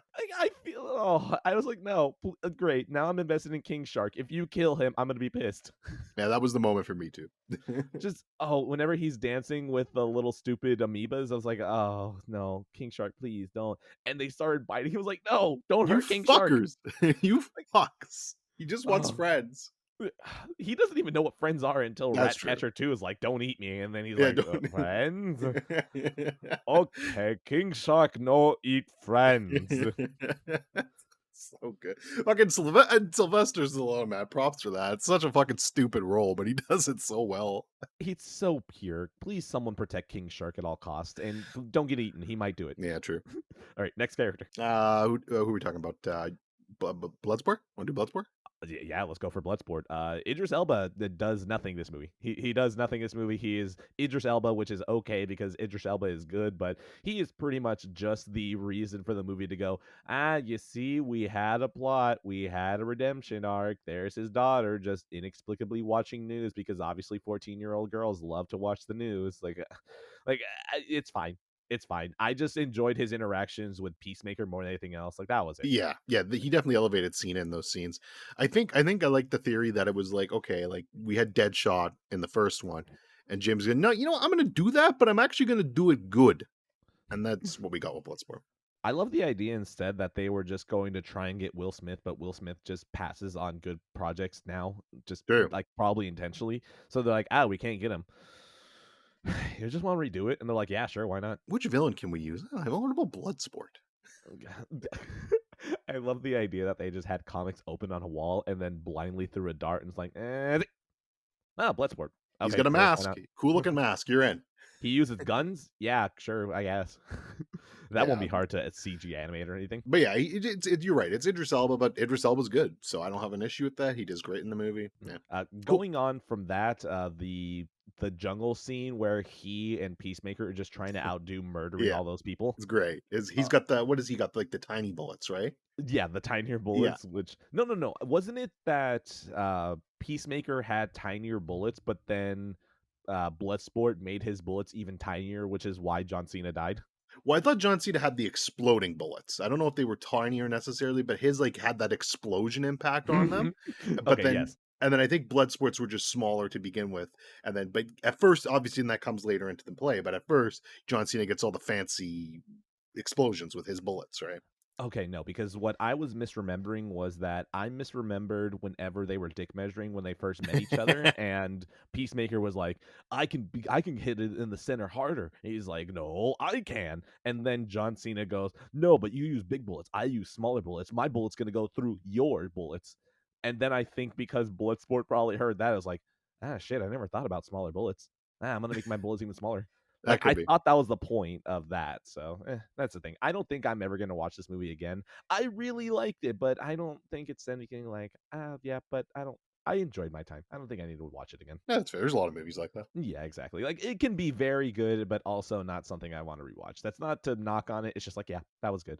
Yeah, Okay, next I'll character. probably watch it again at some point, but I'm not going to rush out to buy it on 4K Blu-ray unless there's a nice steelbook or something. Well, I can't do it. I can't do it. I don't think I like this. I really like this movie, but it also is. I realize that now the movies I buy are ones that like connect to me on a certain level. It's like BioShock. I understand BioShock is so incredible, but I also don't think it's one that connects with me that hard. So it's not why like I like it as much. But I completely understand that. Ugh, that's a fucking monster of a title. yeah, for sure. All right, next character. Let's talk about Ratcatcher 2. All right, Ratcatcher 2, of course, my number one. The only reason I have her at number one is because Sebastian. Like Yes, Sebastian is fantastic. Sebastian gives me hope that if for some reason Disney lost their fucking minds and decided to do a live action remake of Ratatouille, that we might have a chance. Like Yeah, Sebastian with his little jacket, like my wife lived in like a really shitty house as a kid. Not later on, but like that initial house just had so many like it was enough of a problem with rats that she is just completely just like she's broken against rats. If she sees rats in any sort of instance, not even in real life, she is running. So Sebastian and Ratcatcher 2, and she saw, she's like, "No rats!" And so pretty much the fact that Sebastian won her over eventually with just how he was so sad about everyone treating him like a rat, I was like, well, you know what? If even her most fearful, angry, and vengeful against rats can fall for him, I'm falling too. Sebastian is such a good boy. yeah. She fell with the she had the same character arc as Bloodsport early on in the movie. All those, no, actually, no. To be fair, yeah, she did. Even when all the rats started swarming, she's like, "Ew!" But then every time she saw Sebastian's like, "Oh, okay." Yeah, no, she's great though. Like, she's obviously she is. If there is a heart of the movie, it is definitely her. She's the only one that they really try to push things through. Definitely didn't want to see her die either. So they did a good job building her character. And then Sebastian's awesome. Is it weird that like even though yeah she's supposed to be the heart, like I don't really think like I cared. Like I was just like, yeah, this is kind of what you just have to do in a movie. Yeah, you kind of just have to Oh yeah, make sure that it's not 2D cutouts that are walking around. So Ratcatcher having the story with her dad, I was like, yeah, this feels necessary. Like even the movie felt like, come on, like we have to do this. Like we just have to do it. And everyone just kind of goes, okay, yeah, sure. I don't think they were ever. That's the thing. I don't think they were trying to make me feel. I think they were just kind of like, we have to do this. Like that entire scene in the bus kind of feels like, yeah, we got to make sure that we show that these characters are having a moment, so you buy that they're bonding. Like that's what it reads to me. yeah, I agree. All right, so Ratcatcher 2, yeah, even at the end, like when she's having that moment where she's thinking about her dad, I wasn't thinking, oh man, look at that. I was thinking, oh man, look, it's Taika Waititi. Oh shit, I didn't realize it was Taika Yeah, I love Waititi. it. I love that Cool. he got it in this movie. I thought that was awesome. Yeah, I was so excited. I was like, oh man, I love the idea that James Gunn and Taika Waititi are just friends now. They're just gonna be cameoing in each other's movies, and now Sean Gunn is probably gonna show up in Thor 4 or something. Like I was like, well, you know what? I kind of like this. But I also like the way that they kind of explained why rats. Like, I actually love the idea that the rats are a metaphor for the Suicide Squad, which is people who no one cares about. But don't worry, even if no one cares about them and people actually probably hate them, they can still be useful. And I was like, oh, you know what? That's a good encapsulation of what the Suicide Squad is. Thank you. I didn't really feel, but thank you for the explanation. Good old James Gunn, giving us metaphors we didn't know we need. Exactly. All right, next character. Let's talk about Rick Flag. All right, I didn't care. Go for it. Yeah, it's interesting. You had him ranked a lot lower than me. I like Rick. For me, I think the big thing for me, and maybe it's because I'm more invested in the DC universe, Oh. but and I know, but with how atrocious the original Suicide Squad Oh, movie well, yes. was, with Yes. and how bad everything was about that movie, how bad the writing was, I actually really like that actor. I can't think of his name right now, but I really do like that actor. And for him to get to come back and kind of, I think, do that character some justice and actually have some good lines, nothing cringeworthy like last time. I really enjoyed the performance, and I thought it was a really good redemption story, like a meta redemption story for him. Yes. No. All of that is true, but at the end of the day, there are so many other characters that had a moment where I was like, yeah, that was funny. The fact that he was just the character, like he was just there. And so at the end of the day, I was like, there's so many characters that had even just one moment where I was like, yeah, you know what? That was good. That by the time that I was done, I just kind of went, oh yeah, he was here, wasn't he? Oh, Joel Kinnaman. There we go. Yeah, no, Oh, I thank you. will admit, I really also do like Joel Kinnaman. Like, I Yes. just kind of like him.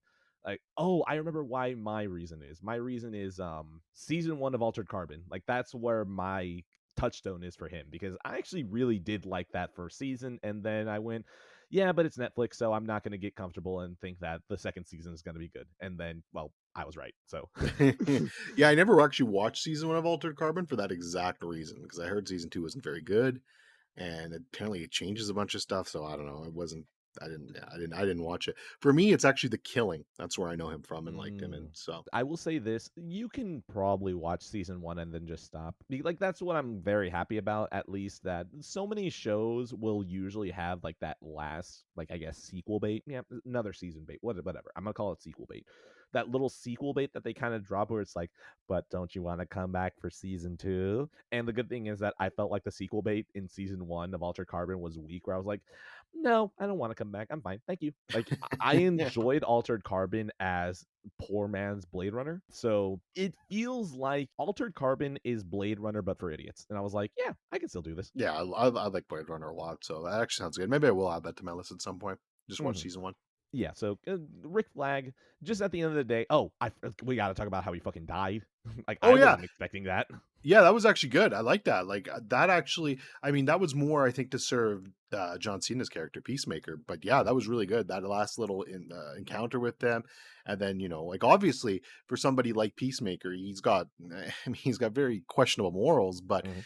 him stabbing someone like that who's very pro USA and pro government and that sort of thing probably was hard for him, and it was a good little moment. I liked it. Nah, I really do think he's lawful evil, so he probably just had no problem with it. He's like, I gotta do what I gotta Rip. do. All right, so when it comes down to it, Rick Flag just kind of, I don't know. I don't think he did much for me. Superhero movies have broken me so hard that even watching him die, I was like, huh, is this like an actual death or, like, is this going to be canon? Like, the DC universe really doesn't really care about canon. So are we just going to see Rick Flag again? Yeah, Like, is it'd be this funny if he never just just going to shows be. up in the next movie and he's like, "Hey guys, what's up?" Oh, I'd Yeah. love it if they even made it a meta moment where every character is kind of looking like, what are you doing here? He's like, I was just on another mission. What are you talking about? And then the movie just keeps going. It could be funny, but nah, I think he is dead and done. I don't think he'll come back. I would love if the DC universe just said fuck canon, who cares? We're just gonna have these characters come back and it's like actual comics. I was like, okay, if you do something like that, I'm so in.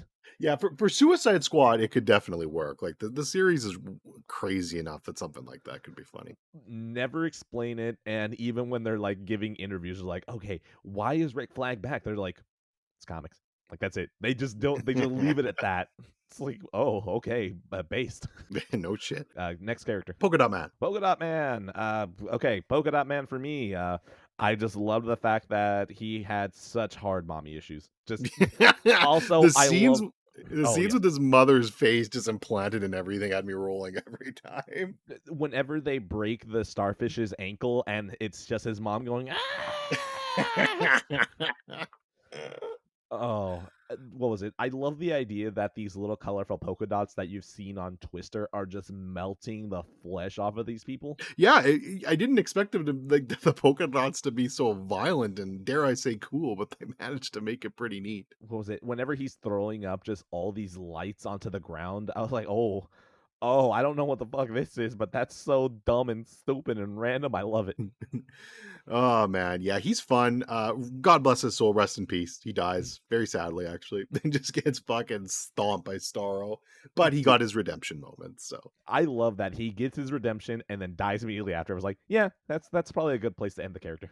yeah. I mean, he wanted to die from the beginning of the movie, so. Yeah, exactly. All right, next character. Well, let's talk about the two we didn't have on each other's list: Starro the Destroyer and Milton. Let's combine them. All right, so Milton. I I was losing my fucking mind when he ran into the building with them because like, why the fuck is Milton here? You could have just Yeah, left him in the car. He could have kept the engine running. And so the fact that even the move, like, I really thought that it was an oversight for a second. Like, I really yeah. thought I was like, why is Milton here? Whatever. They're probably just gonna forget about him. Like, this has to be something like an editing error. Why is he here? And then seeing him get utterly fucking blasted. And then Polka Dot Man's just like, "Milton's dead!" And then you have this little beat of like, "Wait, who's Milton?" Like, "He was with us! He was drinking with us at the bar!" And they're like, "Nah, I think we would have noticed if he was there." Like, that shit is just so funny because then it makes that scene even funnier because, like, you have Milton running in with you. Did no one question who this bald Hispanic man was? Yeah, Milton, God rest his soul, Milton, but I mean, yeah, I don't know what else to say. It's funny, I didn't even think that much of his character. I wasn't even sharp enough to notice when he ran in with them, but then when they played off that whole gag, I was like, "Oh yeah, he was there, wasn't he?" No, dude, Milton was someone that once I picked up, I was like, "Oh my god, I know who this person is. I think I have family members that are Milton." Like, Yeah, I there's think always I a Milton. like, actually, I think I actually have a cousin or an uncle named Milton. Like, Shout out to Milton. no, I don't really know him that much. Dude, Oh, okay. dude, my family is something like whenever we have large family functions, I'm always meeting someone who's like, "Oh, I remember when you were this big." And it's like, "I don't remember who you are. Who are you? Thank you for giving me a shitty cologne from CVS that you probably forgot to pick up a gift for me, so you went into a Walgreens and gave a 12-year-old cologne. Thanks." That's probably not even actually Milton. That's probably someone else in my family, but whatever. So yeah, seeing Milton, I was like, "Oh man, this is actually really good. Thank you for giving me the context for this. Great stuff." Yeah, I agree. Milton's good shit. Good All right. shit. God bless his soul. Rest in peace. Next character. Yeah, so Starro the Destroyer. Yeah, I don't really have anything here. He's a fucking star. He's stabbed in the eye by the javelin. Ah, That's it, eh? I like yeah. Starro a lot more, but I also have background with him from the comics, Ah, that's why. and I thought it was such a cool, just such a fucking random pull that you're gonna go and grab Starro the fucking Destroyer, and it's such a perfect fit for the Suicide Squad. And I don't know, I thought it was actually it's so sad at the end when he's basically dead, and he's just like, "I was fine amongst the stars." Like he didn't want to go there, you fucking assholes. Like he was just chilling in space, and you brought him down here and experimenting on him. It's sad. I don't To know. be fair, It got me. it makes me laugh when I think about it. He's like, "I didn't want to do any of this shit," and it's just like, "Well, too fucking bad. You're doing it now." Like, I actually really think that's fucking funny. Like, just the Suicide Squad fighting someone who wasn't even supposed to be here, like he got lost and got kidnapped. That's just too funny to me. Also, I love the fact that he raps over people's heads and they are just murdering these people, and they establish this like, "Oh yeah, they're still alive underneath it," and the Suicide Squad's like, "Whatever, who the fuck cares?"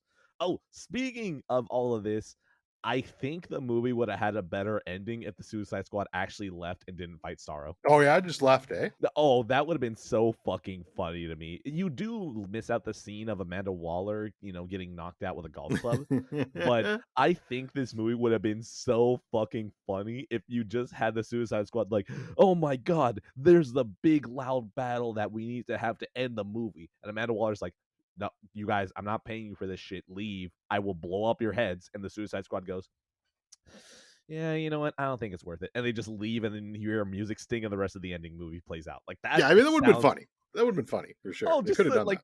like Starro is destroying this entire fucking land, and he's probably going to invade the rest of the country and then the world. So if they just left and then the Suicide Squad's just like, not our problem. Like that sounds so fucking funny to me. Well, it's funny you mentioned that because I actually did think they were going to leave at first. And what I thought was going to happen was they would leave, and then you just like Amanda would be like debriefing them or something, or yelling at them, or doing whatever, and there'd be like a TV on in the background of Starro just destroying the fucking city, and then Hmm? maybe like Superman or something flying in from the and you could see like them trying to fight like some actual heroes. So I thought that could be kind of funny, but yeah. Yeah, I really do think at the end of the day that that ending felt like just it felt like superhero mandated that you need to have the third act to have this big blah, blah, blah, blah, blah, right?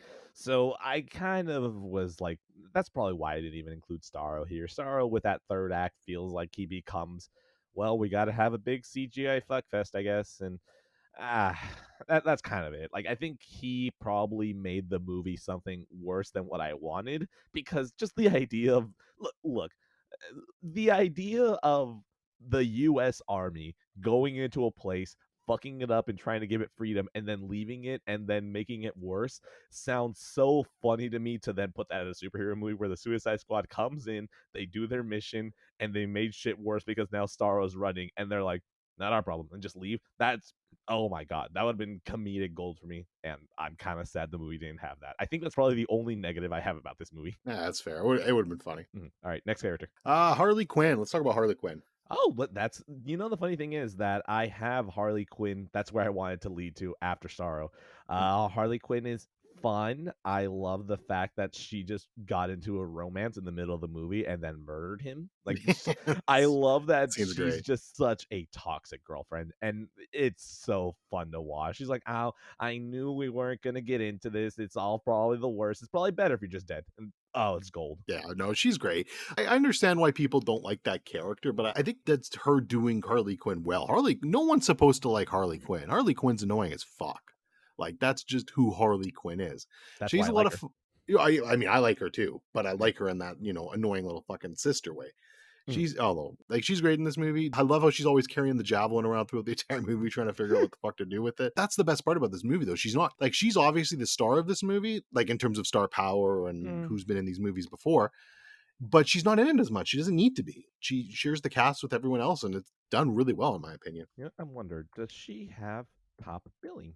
Nope, I can't even see the poster. I okay, you know what? I do not see her front and center. So, yeah, I guess like tech. Oh wait, no, hold on. No, I'm not about to do it. If you check the credits, if she is like one of the first two or three names, I'll consider that top billing. But I don't want to go through that process. Well, the credits are actually in order of appearance, I believe. So it won't No, be. but I mean, like, you know how they do like the credits where, well, before the rolling credits, like whenever they're like directed by James Gunn, produced by blah, Right, right, right, like, right. like if Harley Quinn, not Harley Quinn, if Margot Robbie's in like the first three names that pops up in with that, then I'll consider her top billing. Yeah, that makes sense. Mhm. All right, next character because I see the time now and I'm like, I feel it. I feel the time coming.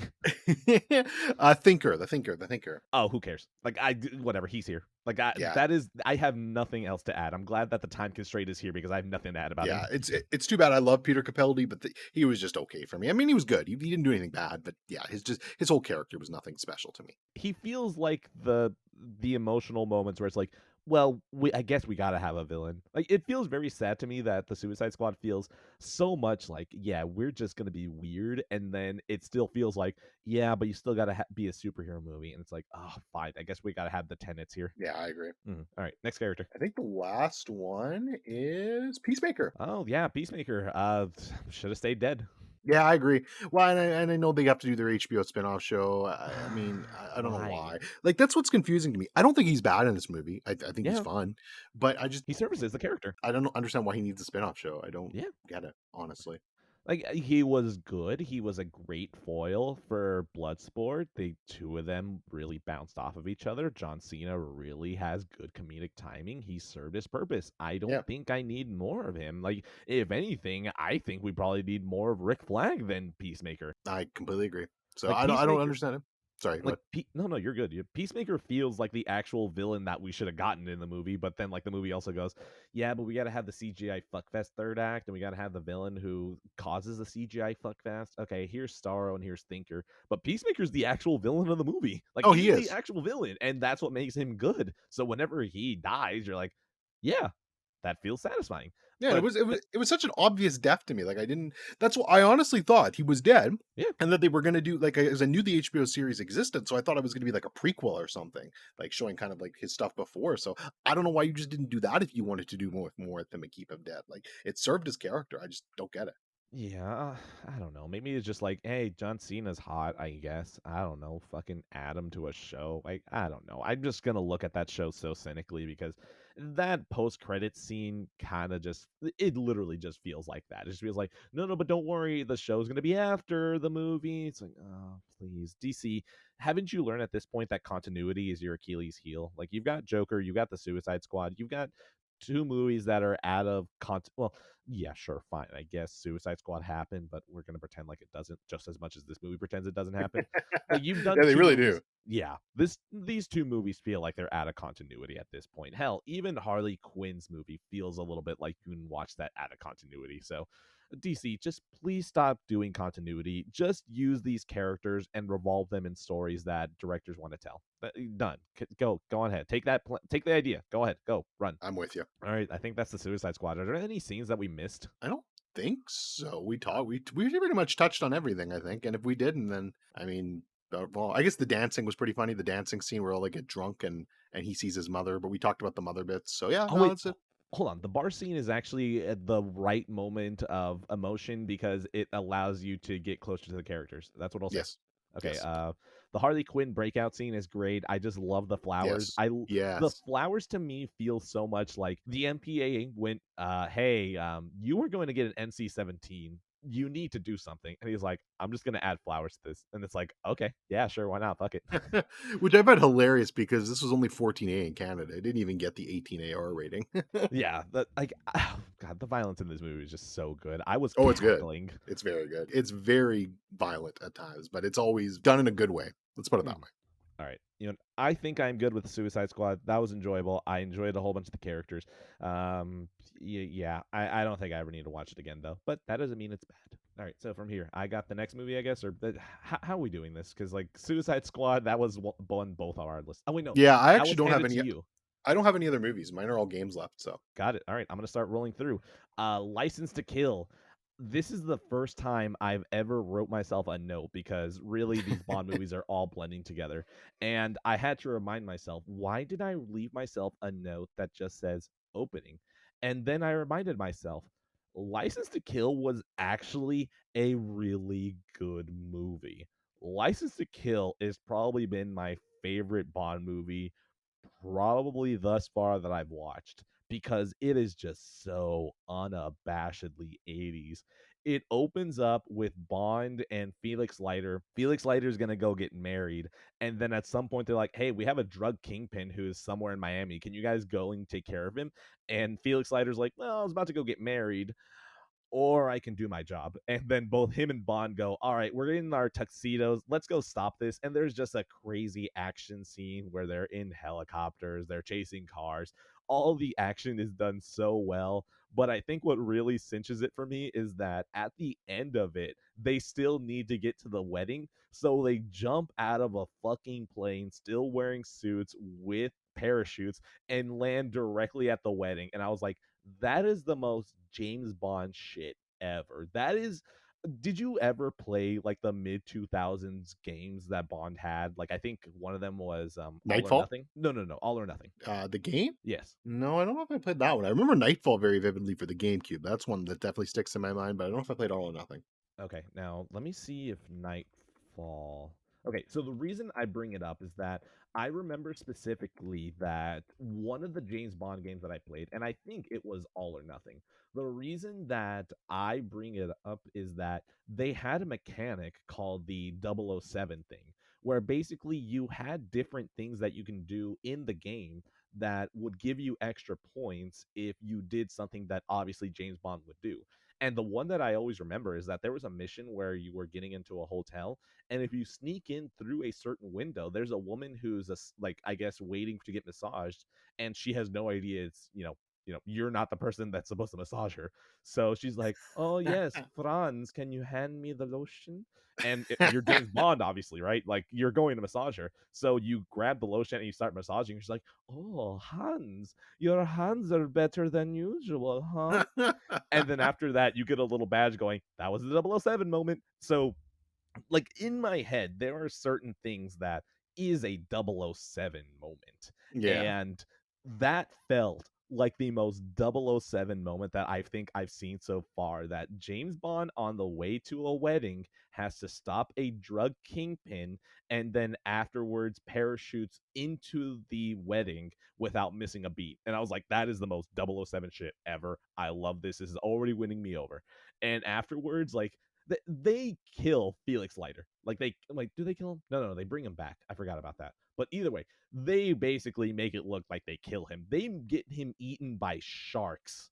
And I was like, oh my. By the way, that's another trope at this point. Bond movies just always love sharks. And it's always, as I see a shark at this point, I just like, there's another one. There's another one. So they get him eaten. They look, from reading the Wikipedia, I thought they only murdered Felix Leiter's wife. Here it says, and by implication, raped. Yeah, I didn't know about that one. All right. But I was shocked by this movie being so 80s, and it's just so much fun. Oh, I forgot that Benicio del Toro's here as well, like, as a fucking, like, 20-year-old. That was really weird to see. Timothy Dalton is still just such a good Bond. uh I remember very little of the movie after, like, the first half. I really do. Just all blending together still sometimes, eh? Oh, it still really is. But, like, the beginning, the whole thing that it's so 80s and it's Bond taking on the Colombians with their cocaine, I was like, oh my God, this is just so good. Oh, I forgot. The ending. Bond is given a lighter from Felix Leiter, which, now that I realize, wow, that's okay, sure. I whatever. Okay. He's given a lighter and he kills the Bond villain using the lighter that Felix Leiter gave him. I was like, Got him. that Got was him. satisfying. So yeah, I was so positive on License to Kill. Do you remember any of this or no? No, none of it. I really do Okay. need to. I really do need to rewatch these movies someday. Yeah, License to Kill is one to watch. Like, this is one that has me so excited whenever I think about it. Now that I remember it, Yeah, uh, when you're completely done, I might have you make me a list of like 5 that I should go back and rewatch because I don't okay, remember shit. I can do that. After this, I watched Goldeneye. I watched half of it, and I'm not gonna go watch the other half. Goldeneye is good, but I watched this recently. This was like December or November of last year that I watched it. So I put it on, and all I really need was you have Famke Janssen, Famke, Fam, you want Xenia on the top. Okay, there we go, perfect. Xenia's on top. You have her being someone that murders people with her thighs while orgasming as she does it. I don't think it gets more Bond than that. This That's a is double oh a 007 point. Yep, that's a 007 point to not only kill her and defeat her, but to beat her at her own fucking game. Oh god, that was a pun. Her own fucking game. Uh, Bond just destroying her, where he thrusts against her as she's screaming and orgasming, I think might be peak Bond. I really do think that that's just, if you ever wanted to show someone like what is the most Bond thing ever, it would probably be the opening scene of License to Kill, or it would be the scene where Bond is fighting Xenia Onatov, and they're fight sexing. Like, it's incredible. Bond wins and then points a gun at her and goes, no more foreplay anymore. And I was like, ah. So good. Which, by the way, I think Pierce Brosnan so far, I think, is the best of one-liners. Like, he doesn't have the best one-liners. He is the best at presenting them. He's very good. Oh, he has the best one-liner delivery because he's always doing it with kind of like this sly smile of like, this is what you're here for. This is why you come to these movies. So yeah, and Sean Bean dies. Of course, as expected, as was written in the tune. Shocking. Shocking. So yeah, GoldenEye still positive, even if I felt like I didn't need to watch it again because I watched it too recently. The game is great when you're playing with friends. If you play alone, it's suicide. Yep. All right, anything to add or moving on? Goldeneye is good shit. I actually do remember most of that one. I mean, it's a more recent one. I think it was probably the first one I saw as a kid because I played the game so much. I loved it. Mm. So yeah, good shit. Fair enough. Okay. After this, I just really have Mad Men season 4. So, Mad Men season 4. So far, I like that it feels like it has a faster pace. Once again, I think this far in, I don't think I'm really going to love Mad Men. I do think that if Mad Men faltered in anything other than the pacing, because I really do think that Mad Men's slow pacing is like, oh man, really nothing's happening. But I still like it because everything else is so on point that I can forgive the pacing. Like it's deliberate though, at least. So I'm okay with it. We finally got to the point where there is a large job change, and uh, I'm liking it. I'm feeling it. I think at some point, maybe even tomorrow or even today, because I don't think I'm not doing anything today. Probably just sit down and watch more episodes. But there might be a game later on that might derail me from that. Anything specific about season 4 or moving on? No, not really anything specific on season 4. I think the show is pretty excellent and consistent in every season. I am very interested though. You're starting to get further in it, so I think when you get to the ending, I'll be fascinated to hear your feelings and thoughts. Wonderful. Okay, then moving on. That is movies and TV. Wonderful. Now, can we do the next part in 30 minutes? Doubt it. Doubt it. You're taking the lead from games. I actually don't have much left, so who knows? Okay. I mean, all I've got left are Halo and Hades. So, did you want to start talking about Halo now? Yeah, I'll start with Halo 3 since Halo 3 precedes ODST. So, For sure, and just as a forewarning here, I'm not going to talk too much about ODST and Reach because you're going to be playing them next, and I mhm. do kind of want to jump into some spoilers. But so I'm going to wait until you're done. I'll kind of give general insights on them and talk more about them once you finish them, since I think you're going into those games next or soon. So Correct. All right. So, yeah. Halo 3. Halo 3 is very good. It is the first time that I think I understood what was going on in a Halo plot, which is good because I am deaf and do not understand what language is in the middle of the shooting. So, Halo 3 having actual cutscenes though with words that I could understand and understanding that the villain is obviously a Saturday morning cartoon villain, I was like, oh, okay, yeah, I'm feeling this. Honestly, just Marty O'Donnell carrying the fucking team where I think that if he weren't just on point as hard, I don't think I would have enjoyed Halo 3 as much. Gameplay still good, grenades still good. I love it when the guns go bram bram bram. So Halo 3 was very good until look, I really misunderstood the last two missions and it pissed me off. So playing the Cortana mission where you're just stuck inside the grave mine, I think. I don't remember anymore. Are you stuck inside the whatever? Okay. It's a whole bunch of alien shit and it's taking over what looks like a building. And that mission is just really hard. Like, of course, I was playing on heroic. I know that you were over here baby ass baby mode, so you probably didn't encounter all this. But oh my god, the flood just do not die. Once again, I don't think I understand how to play Halo, so I was probably using the wrong weapons. But really, what I did is that I spent probably like an hour redoing this entire portion where the little things like they're these big bug things that just start shooting what looks like the lasers from the needler at you, and I spent like at least a good hour getting through that because I realized my weapons were not going to be like they were not going to work against these enemies. So I went every single time trying to grab this flamethrower and using that to kill them. And the flamethrower demolishes them. So I had to carry and walk slow and really time it until eventually I learned how to get through it. And that really killed a whole bunch of my pacing. And because of the fact that the Flood are so hard in Cortana, the very next mission throws probably like 30 or 40 of the Flood at you. And I thought, okay, if the last mission taught me the Flood ain't nothing that you want to fuck with, I do not want to fuck with them here. I guess that this is the point that I just ignore the enemies and use cover and run up to the top. Not realizing that I do not understand why, but the flood in the final mission, just you can shoot them a couple times and they're dead. And I Yeah. didn't understand what it was. It actually confused me. I was like, what is there a damage buff here? Like, why is it that I can kill the flood so easily here? Because like I really went into that mission like there are so many of them. I think the game is telling me I need to run through. I don't know if I misread signals or something, but man, that was miserable because I just kept running through and I kept dying. I was like, I don't understand what you want me to do, and I feel so dumb that the game's like, well, you need to shoot him, and I was like, did I misread a signpost? Did I misread what you were telling me? I kind of thought that you wanted me to run through, so I want to hold it against Halo 3, but I also don't want to because of course shoot through. Of course. So Halo 3 still very good. It's probably still the best campaign that I like. I still understand what's going on. At the end of the day, Halo 2 is still my favorite one because the multiplayer is where my love is. Yeah, that's fair. I mean, I love Halo 3. It's a 9 out of 10 game for me.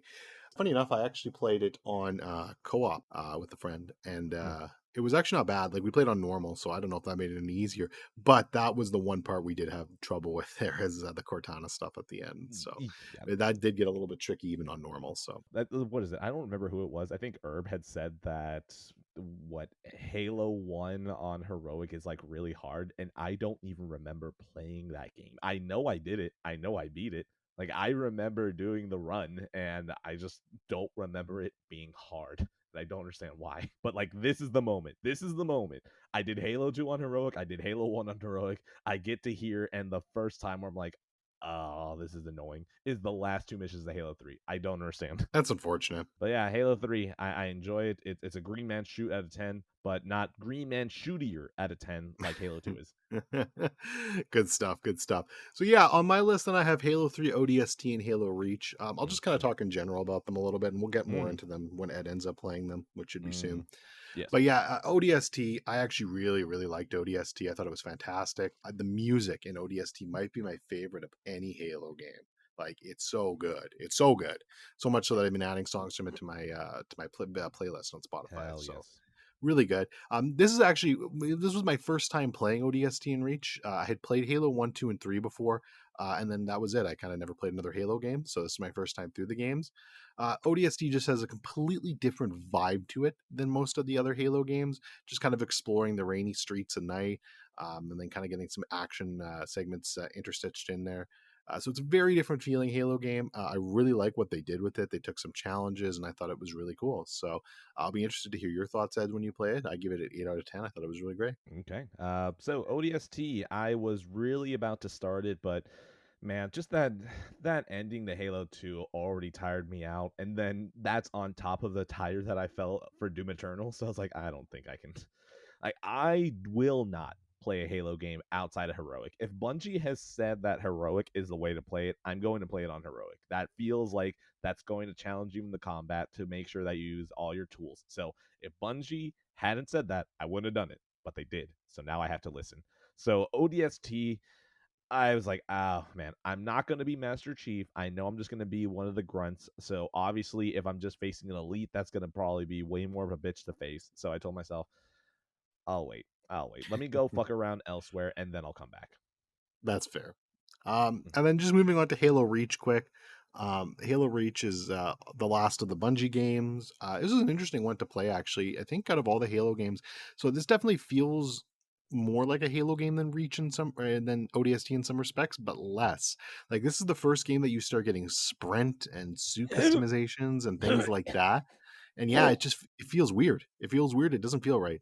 It's still a really good game. The story is really bang on. The music, of course, is incredible as always. I love how they tie the entire story around. But yeah, some of the stuff was just weird to me. Like on the sprint does not feel good in this game. I'm sorry, but it doesn't. And now I've heard it's better in future Halo games. It's more, I don't know, natural. But in this game, it just always felt off to me, and I couldn't get used to it. It's so weird. Reach, once again, I've never touched it. Reach is probably in that same realm as Halo 4, which I know it exists and I know nothing about it, except Halo 4 I don't respect and Reach I do. That's fair. I, I don't know why I am so ready to be mean to Halo 4 and 5. Are you Well, gonna play 4 and 5? I will play 4, yes, Okay, because it is in the Master Chief Collection. Will right. I play 5? Only if I do it with co-op, because do I really want to go through the process of borrowing the streaming box Xbox off of my friend?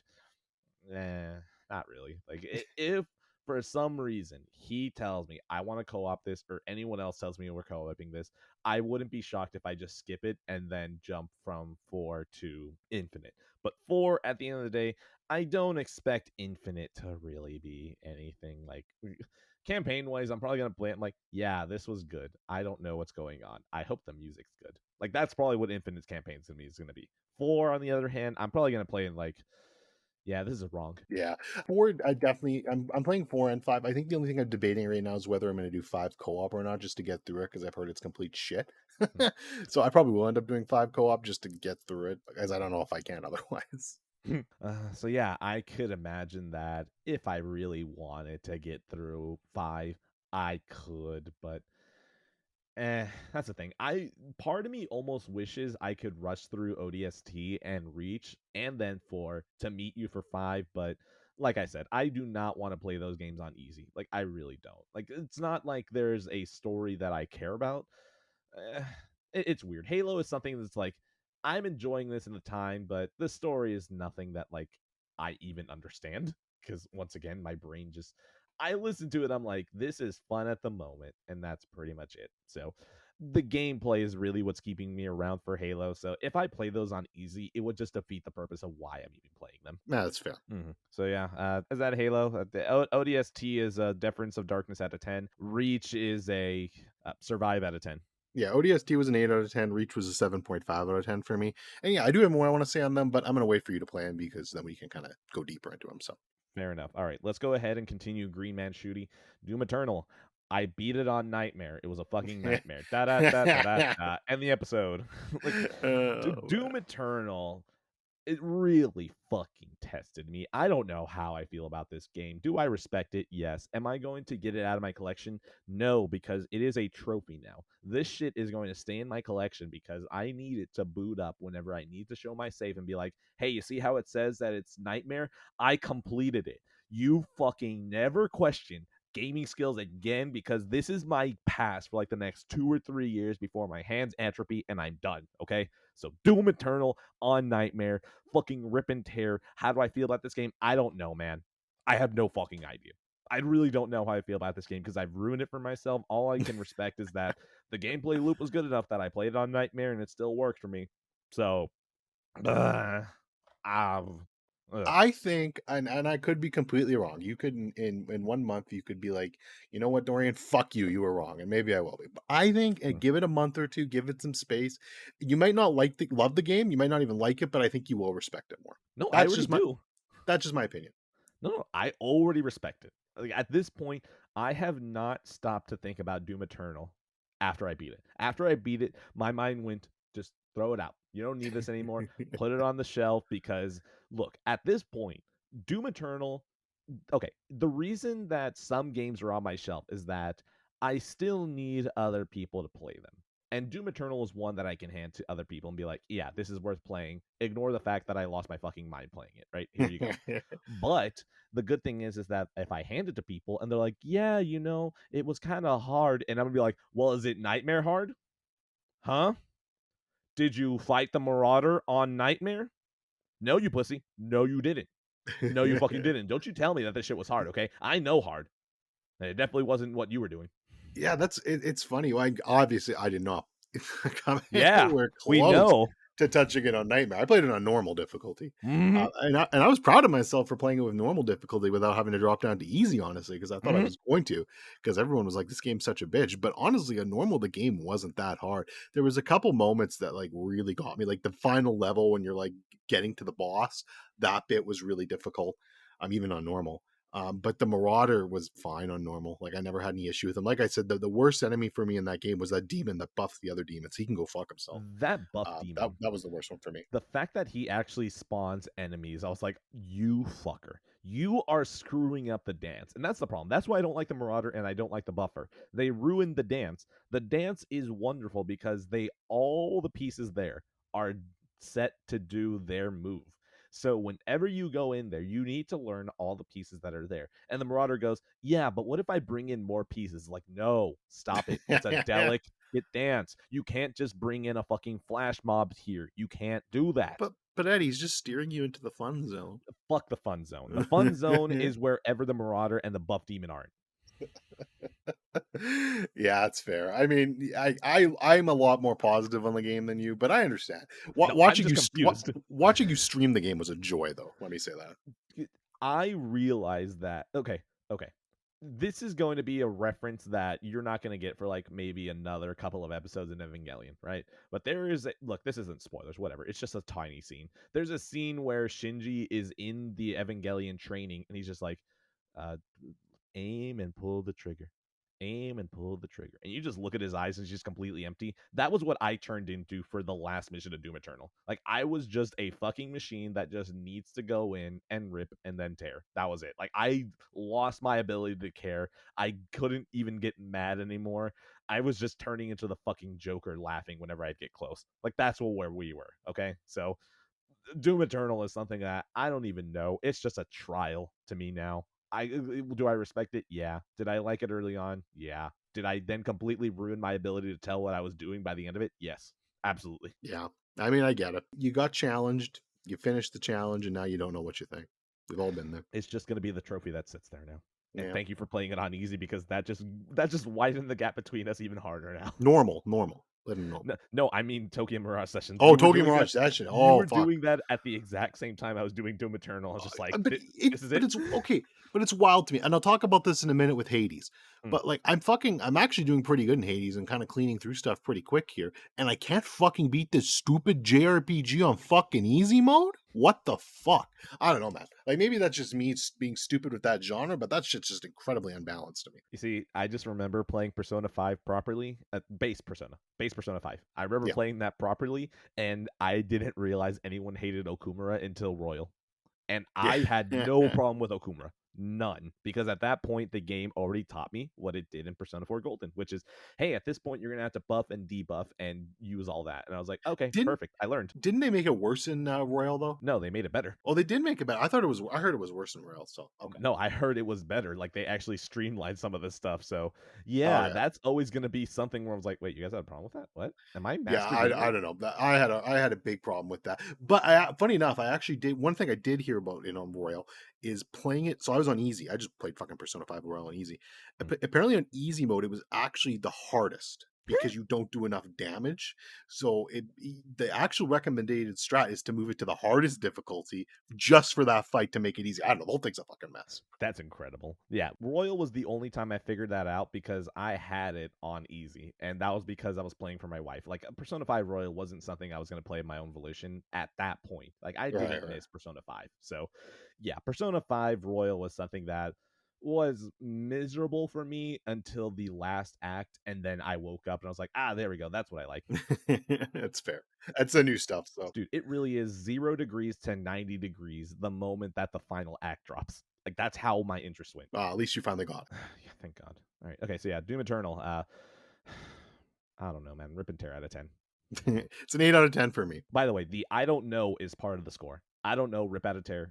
Sorry, I don't know, rip and tear out of 10. That's the entire score. That's a fair score. I like it. All right, next game. Toss it to you. So this is my last game, Hades. So I started playing Hades. I haven't played a ton yet, so base impressions. But it's finally available on Xbox. Well, I mean, Xbox has no games. I'm streaming it from my PC to my Xbox. Thank you. You're so kind. Yeah, very, very foolish of me. But yes, it's available for streaming on Xbox and on your PlayStation 5 entertainment system and 4. Oh yes, the PS5 has games. Yes. Yes, thanks, Jim Ryan. But yeah, so it's a lot of fun, honestly. But I'm going to be honest with you. I have a problem. I have a big problem with video games. I'm willing to admit it. But some games just feel indie and cheap to me. And I wish it didn't. I can't listen to this shit. Go for it. I'm sorry. I wish it didn't. I really do. But Hades just feels that way to me. And I like it. It's fun. I'm not trying to shit on the game. It's a lot of fun. It's a blast. I've already beaten the second boss. I'm in the third biome now, or third area, or whatever you want to call it. The art direction is really stylish. It's cool. The music's fun. But it just doesn't hit the same way Returnal did for me. And I think part of that is just that it feels cheaper to play. And I hate it. I hate that I feel that way. I don't like it, but it's just the way I feel. But it's a fun game so far. The up like I one thing I really do appreciate about it, unlike Returnal, is that every time you die, runs not for naught. Like you gain a lot of progress, and then becomes easier the next time because you're gaining this progress. So it's definitely an easier game in my opinion. Like I said, I've only done like 5 or 6 runs, and I've already made it to the third boss. Although they kicked my ass the first time I tried there. So Indies feel more true to video game roots than almost any AAA game.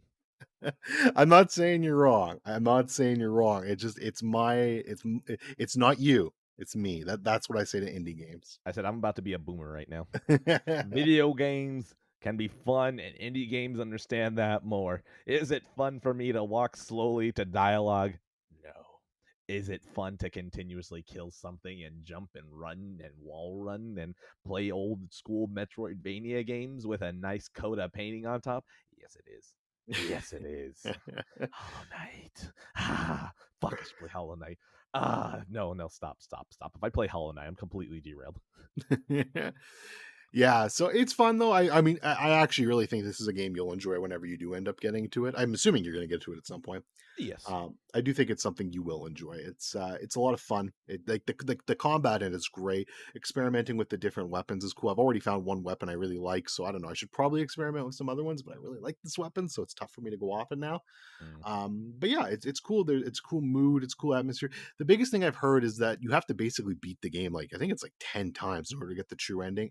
I don't know if I Nah, like it that much to do that. Gonna be honest, but I will definitely do at least one clear and then see how I keep playing. Maybe play a little bit after that. So it's fun. I'm not chasing a true ending unless there's more content on the way there that's substantial. Like I'm thinking Did you of do the Returnal true ending or no? I oh forget. hell no. Hell No, no. okay. Dude, I was so tired with Biome 5 that had Biome 5 not omitted something and I didn't even Yeah. realize I Okay. accidentally went to Biome 6, I would have probably just been like, I don't want to do this anymore. And then that probably would have been my Doom Eternal where I had to prove my gamer skills because people would have been like, ah, you're a pussy, you're a pussy. And I would have been like, oh, fuck you guys. Now I have to do this shit. And then that would have probably absolved me from doing Doom Eternal. It's weird to see how the universe could have splintered off in different directions. I think the theme is the universe will fuck you. It just sometimes takes longer. Yeah, pretty much. Jesus. Yeah, but no, I'm never doing the true ending to Returnal. I enjoyed the gameplay. If it's the exact same gameplay to get to the true ending, I'm good. I'm fine. Yeah. Well, I mean, and the thing about the Returnal and true ending, and I'll give them credit for, is you really only need to beat the game one more time after that. So, and I mean, and whether you want to or not, that's fair. But it is only one more time. With Hades, you had to beat it 10 times. Now, granted, I think the fourth biome is the last biome, so I'm already on the second to last biome. Mm. So I don't think it's a very long game. So at least it's quicker to get through and get those clears. But still, 10 seems like a bit of a grind to me, and that's not sure something I want to do. Plus, I have heard like if you start going through and like the first boss, for instance, after you beat her enough times, new variations appear that you're harder. So Mm. the game does get harder as you go, and I don't know if I want to keep grinding that out over 10 temps. Yeah, at least when it comes to Hades, I've heard that it handles its roguelikeness a little bit better than It does Returnal for sure. because it kind of has like you could probably finish a run in like 30 minutes to an hour. So if you really did want to, you can sit down and be like, all right, I'm gonna beat Hades. Ah, I beat Hades. Okay, cool. I'm gonna come back tomorrow. So like I've heard that at least it's a little bit better than that. It's not Returnal where like Returnal is like, all right, I'm gonna play, cancel my schedules for like the entire week. I need to be sure to get through this biome. Like, It's true. Returnal didn't make it easy for you. So Hades, I might. We'll see how much I like it because I'm not playing it until I do Bastion, which of course I won't. Transistor, and then pretty much their entire library, except probably Pyre, which. Like, I'm sorry, Pyre, something about it, trying to seem like Space Jam 2, the true cinematic masterpiece. I don't want the Diet Coke Space Jam 2. I want the Coke that is Space Jam 2. Like, I don't know. There's something about just Pyre that doesn't really speak to me. I'm probably going to do that. Honestly, if I hadn't started Spiritfarer, I think Bastion would have been the choice that I went for. Bastion's good. Supergiant's been like I think I've only ever what else have they played? I think I've only ever played Bastion. They made Transistor too, right? Correct. Yeah, I wanted to try Transistor. I never did. Bastion I have played and I really enjoyed that. Pyre I've never played. Shane, shout out to Shane. He keeps saying to fucking play that shit, so maybe I will one day. I mean, the good But thing is he's not listening to this, so he won't hear me say anything about Pyre. yeah, that's true. That's true. I won't. I won't Randall. Don't worry. Mhm. And then yeah, and then obviously You want Jason Schreier me? yeah, Jason Schreier, and then obviously and Hades. Yeah, I haven't played a ton of their games, but this is fun. This is a lot of All right, Hades. I'm gonna give it a indie games are fucking great out of 10. fun. I'm gonna give it a "It's not you, it's me" out of 10. All right, I'm basically handling it from here, right? Yeah, I'm done. All right, okay. Spiritfarer. I played Spiritfarer for an hour after I yohoed it on Switch. I realized that this was what I needed, so I finally deleted it and then opened my PS4 copy that I had.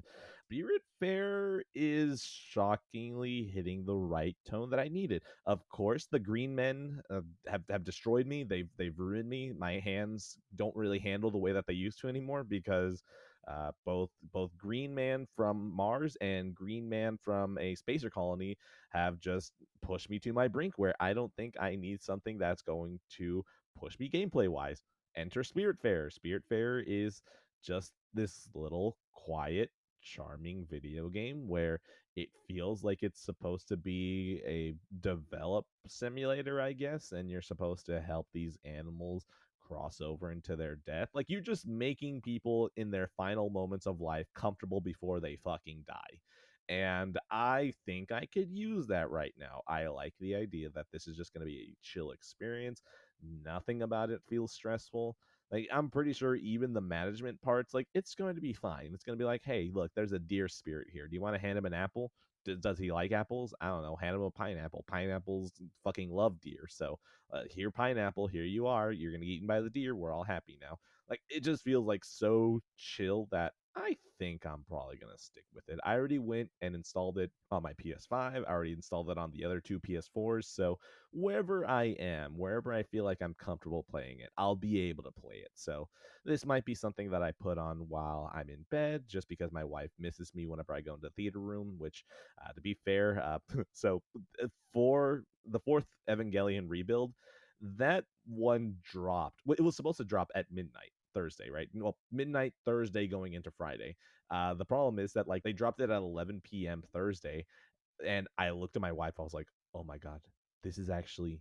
The movie's long, but if I start it right now, I won't fuck myself over too badly tomorrow. I will fuck myself over, but like not too much. And she's looking at me like, no, no, please don't go. Please don't go. And I'm like, I think I'm gonna go. I think I'm gonna go. I can't let the curiosity stop. I need to see if the rebuilds were worth it. And she's just looking at me like, no, no, he's going to the theater. Thanks, Bezos. He's going in the theater room again, which is what led me to my next video game choice after. But like, so Spiritfarer feels like a good game that I'm pretty sure my wife will enjoy because it means I can play it anywhere and it doesn't really require the movie theater room. Fantastic. Anything about Spiritfarer speaking to you? Any questions? No, Poot's shout out to Poot. Poot's been Mhm. talking about it a lot. And I did look into it. I mean, you just heard what I said about indie games. Yeah. Take that tenfold for this game. That's how it looks to me. So I don't know. Maybe if it's one day free on Game Pass or something like that, I'll give it a look. But I don't like management sim, independent. You're striking a lot of wrong chords with me. So that's probably a no. But seems cozy. Seems good for you right now. So that's good. Spiritfarer, I'm glad.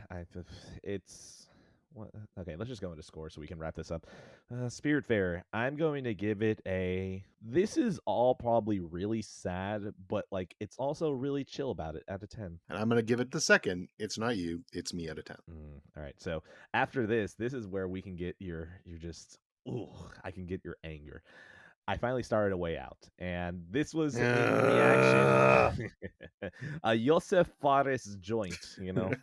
And by the way, I just kept reading it like that. Anytime it popped up as like a Joseph Fares game written and directed by Joseph Fares, I just have it fun saying it Does like he do that. the fucking Kojima thing where his name's all over it? No, I mean that's the Okay. thing. You just had the opening credits. It was Okay. like Hazelight Studio presents a Joseph Fares game. Like I'm never gonna say his name properly. I just like saying it like that.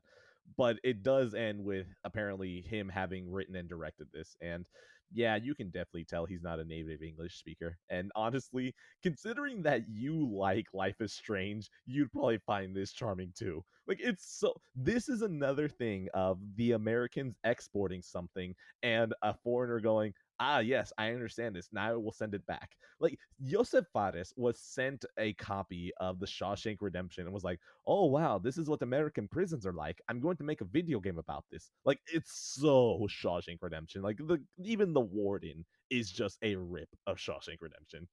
But honestly, I don't give a shit about the story. I really don't. That's what I think I'm starting to realize what this game is supposed to be. This game is supposed to be a thing for you and whoever you're playing with to be an event.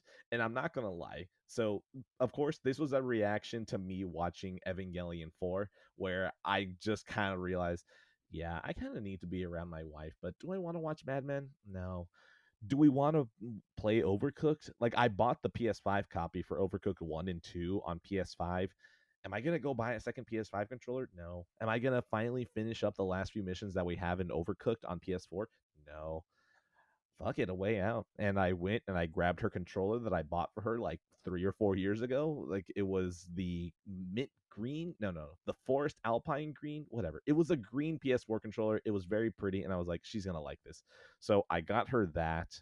Help, because I bought the Death Stranding PS4 as well. I wanted that console just because it looks so pretty. So I left it at her house. I was like, here you go. You have a PS4 now. It's still mine, but like, this is yours now. And I also got her the green controller. So I was like, this looks perfect, right? This is aesthetics.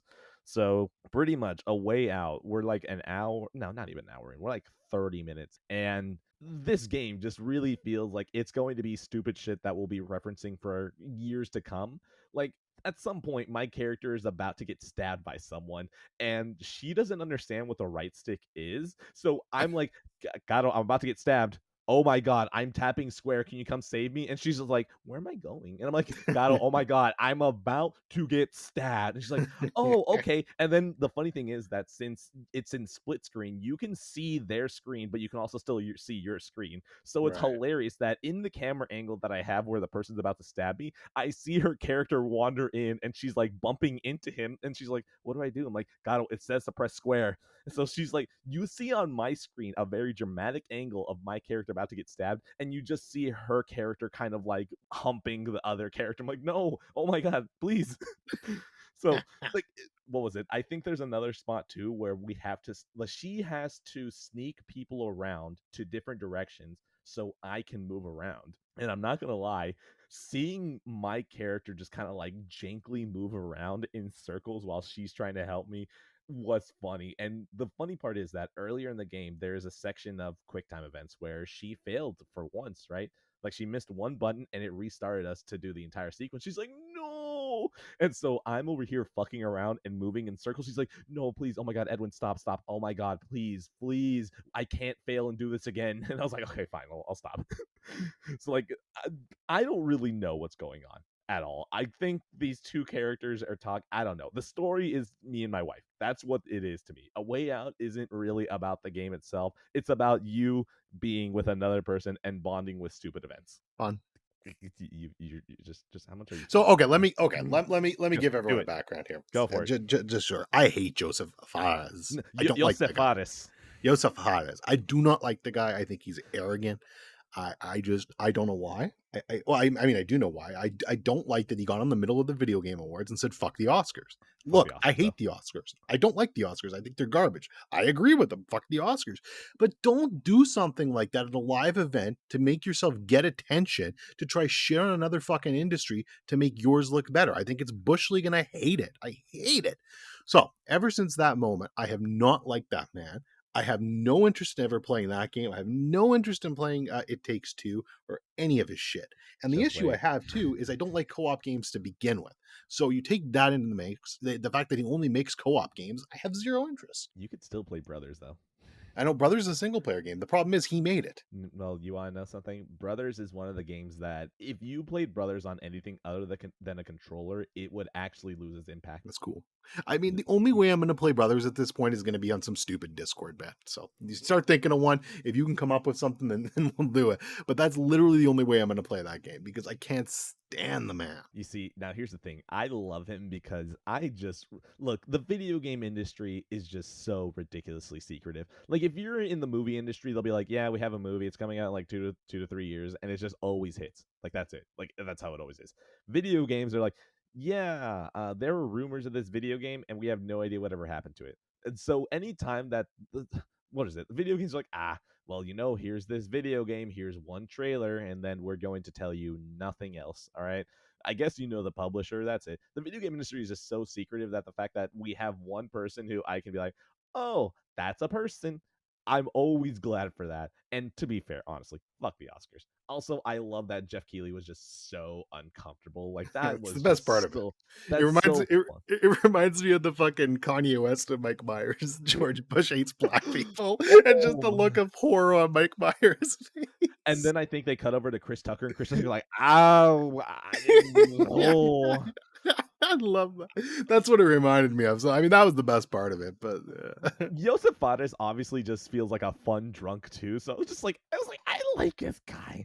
Like, he's so off. He's just so off. But I love it because this man has so much personality. Like, there's so many people who are like just general shitbags, but I could see this guy just being like, whatever, I'm having fun. Like, I honestly think he's also going through the American filter too, where I think he sees like, oh, that's how Americans act. Well, I too would act like American. Like, I do not know who Josef Fares is because I think that he's just doing the same thing that every other country does with our media, except he's doing it himself as a person. yeah, I mean, hey, credit to him, man. Like, obviously, A Way Out did well. Brothers is critically acclaimed. It Takes Two is getting absolutely insane reviews. People are talking about it as Game of the Year contender. So he's doing something right for people. The fact that Hazelight Studio is still independent shocks me. Like, I'm surprised nobody has tried to snatch up this studio yet, too. So that's a shocker to begin with as well. Now, I wouldn't be shocked if EA has just been like, hey, you in trouble yet? How's it going? You need a paycheck? He's like, fuck off. I know what they tell about you on the internet. I don't know why I'm making it sound like this. I have no idea actually what he sounds like. Whatever. Get away from me. Get away from my art. Like, Yeah. so, Yeah, because he's been working with EA, I think, well, I don't know if he did for Brothers, but he did for the other two games, anyways, for sure. I think Brothers was actually 505 games. Okay, 505. Okay, yeah. So he's been EA the last two games then for A Way Out and It Takes Two. So Yeah, but I love the idea that Hazelight is basically like uh, they're basically the token EA game that they'd be like, oh well, you see, we support indies. Look at Hazelight. Look at Yarny. So like, I wouldn't be shocked that that's where they stand, but whatever. It's like the Hazelight games getting greenlit is basically EA being like, hey, this is gonna help our image. Please just hand him whatever he needs. yeah, no, and well, that's what I mean. Like, it would behest EA to have a studio like that under their umbrella that would actually, not make them look like a pile of shit. That's why I But think they don't buy it because they're like, if we buy this, we're probably gonna ruin this shit.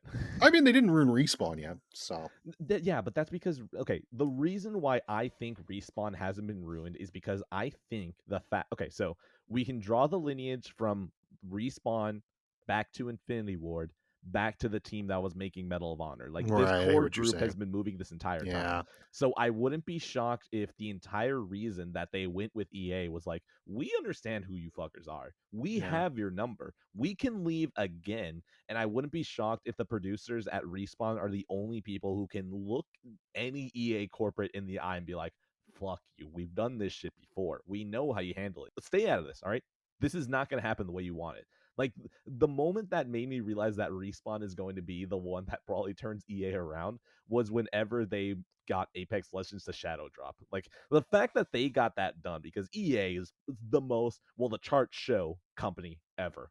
Yeah. So the fact that they did that, the fact that they moved Vince Zampella over to Dice LA, and then after that, he started actually turning the team around.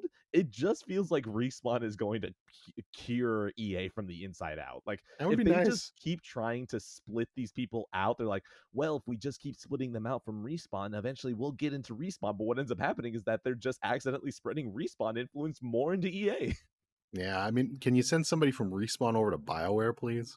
Jesus No, Christ. just let Bioware die. Okay, it's fine. Look, just that's cancerous. Just leave them alone. Just Yeah, that's an inoperable state. We're done with that, eh? I love the idea that they were to send like what I'd love is if they took Jason West and send him over to Bioware and like, all right, you're gonna work on this. What's gonna happen? And then they go, oh yeah, cut it off. It's just fire me if you have to include me. Take me down with a ship. Don't let BioWare infect the rest of EA. And EA's like, what? He's like, you can fix this? He's like, no, I really can't. Cut it off. This is done. Yeah, EA is always the developer that gets shit on the most, like out of the big developers. But I gotta say, they're the ones that are kind of turning things around the most too. Like, I mean, not yet, anyways. But you don't hear sexual harassment allegations coming out of there. They're starting to focus back on single player with the Dead Space remake that looks pretty decent. Respawn's doing things, so I mean, maybe they're turning the corner. I love the idea that EA was like, they went to Activision and Ubisoft. They're like, guys, man, we're getting our asses kicked. Can you take the heat? And Activision and Ubi were just like, Say no more. We got you.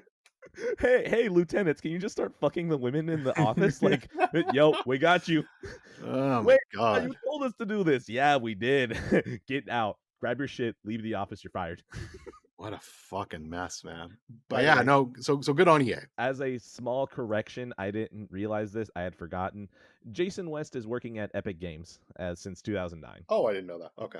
Yeah, I'm actually a little sad now, but whatever. Go get your fucking paycheck. Epic is out here just flushing people with money. Like, to be able to say, hey, we got one of the dudes who was the original brain children for Call of Duty. Yeah, that's something that you put on a resume and then you blank check them. Yeah, exactly. You're good. You're set for life. So, A Way Out, I'm starting to understand how these games work. The co-op is to be stories with other people, because honestly, that's Overcooked to me. Overcooked is not about the gameplay itself. It is about the endless yelling that my wife do after probably about years now. Like, we have not played this game probably since I was living with my parents. So even years after, we still yell at each other about who the fuck was handling the burritos in space. So A Way Out is a co-op great time out of 10, and so far that's literally off of just 30 minutes. I can tell how this game is going to be. It's just going to be more moments of like, oh my god, why did you not do this for me? Why? I'm gonna give it it's not me, it's you out of 10. I'm gonna score your score with a hiss out of 10. All right, look at, oh my god, it's 2 hours and 30 minutes. Oh my god, we fucking did it. Oh my god. End show? Yeah, end show. End card. Oh my god, fuck. Hey, look at you. You got to the end of the episode. From episode 0 to the day that I finally get lazy and cancel the show. A big thank you to Joey Rawlings for providing the perfect name for the show. Be sure to always give him thanks, either out loud as you're listening to this, or you can just send him a thank you tweet at boogeyman117_. That's boogeyman117, IE instead of Y, double O. Be sure that it's an underscore, not a dash, 117.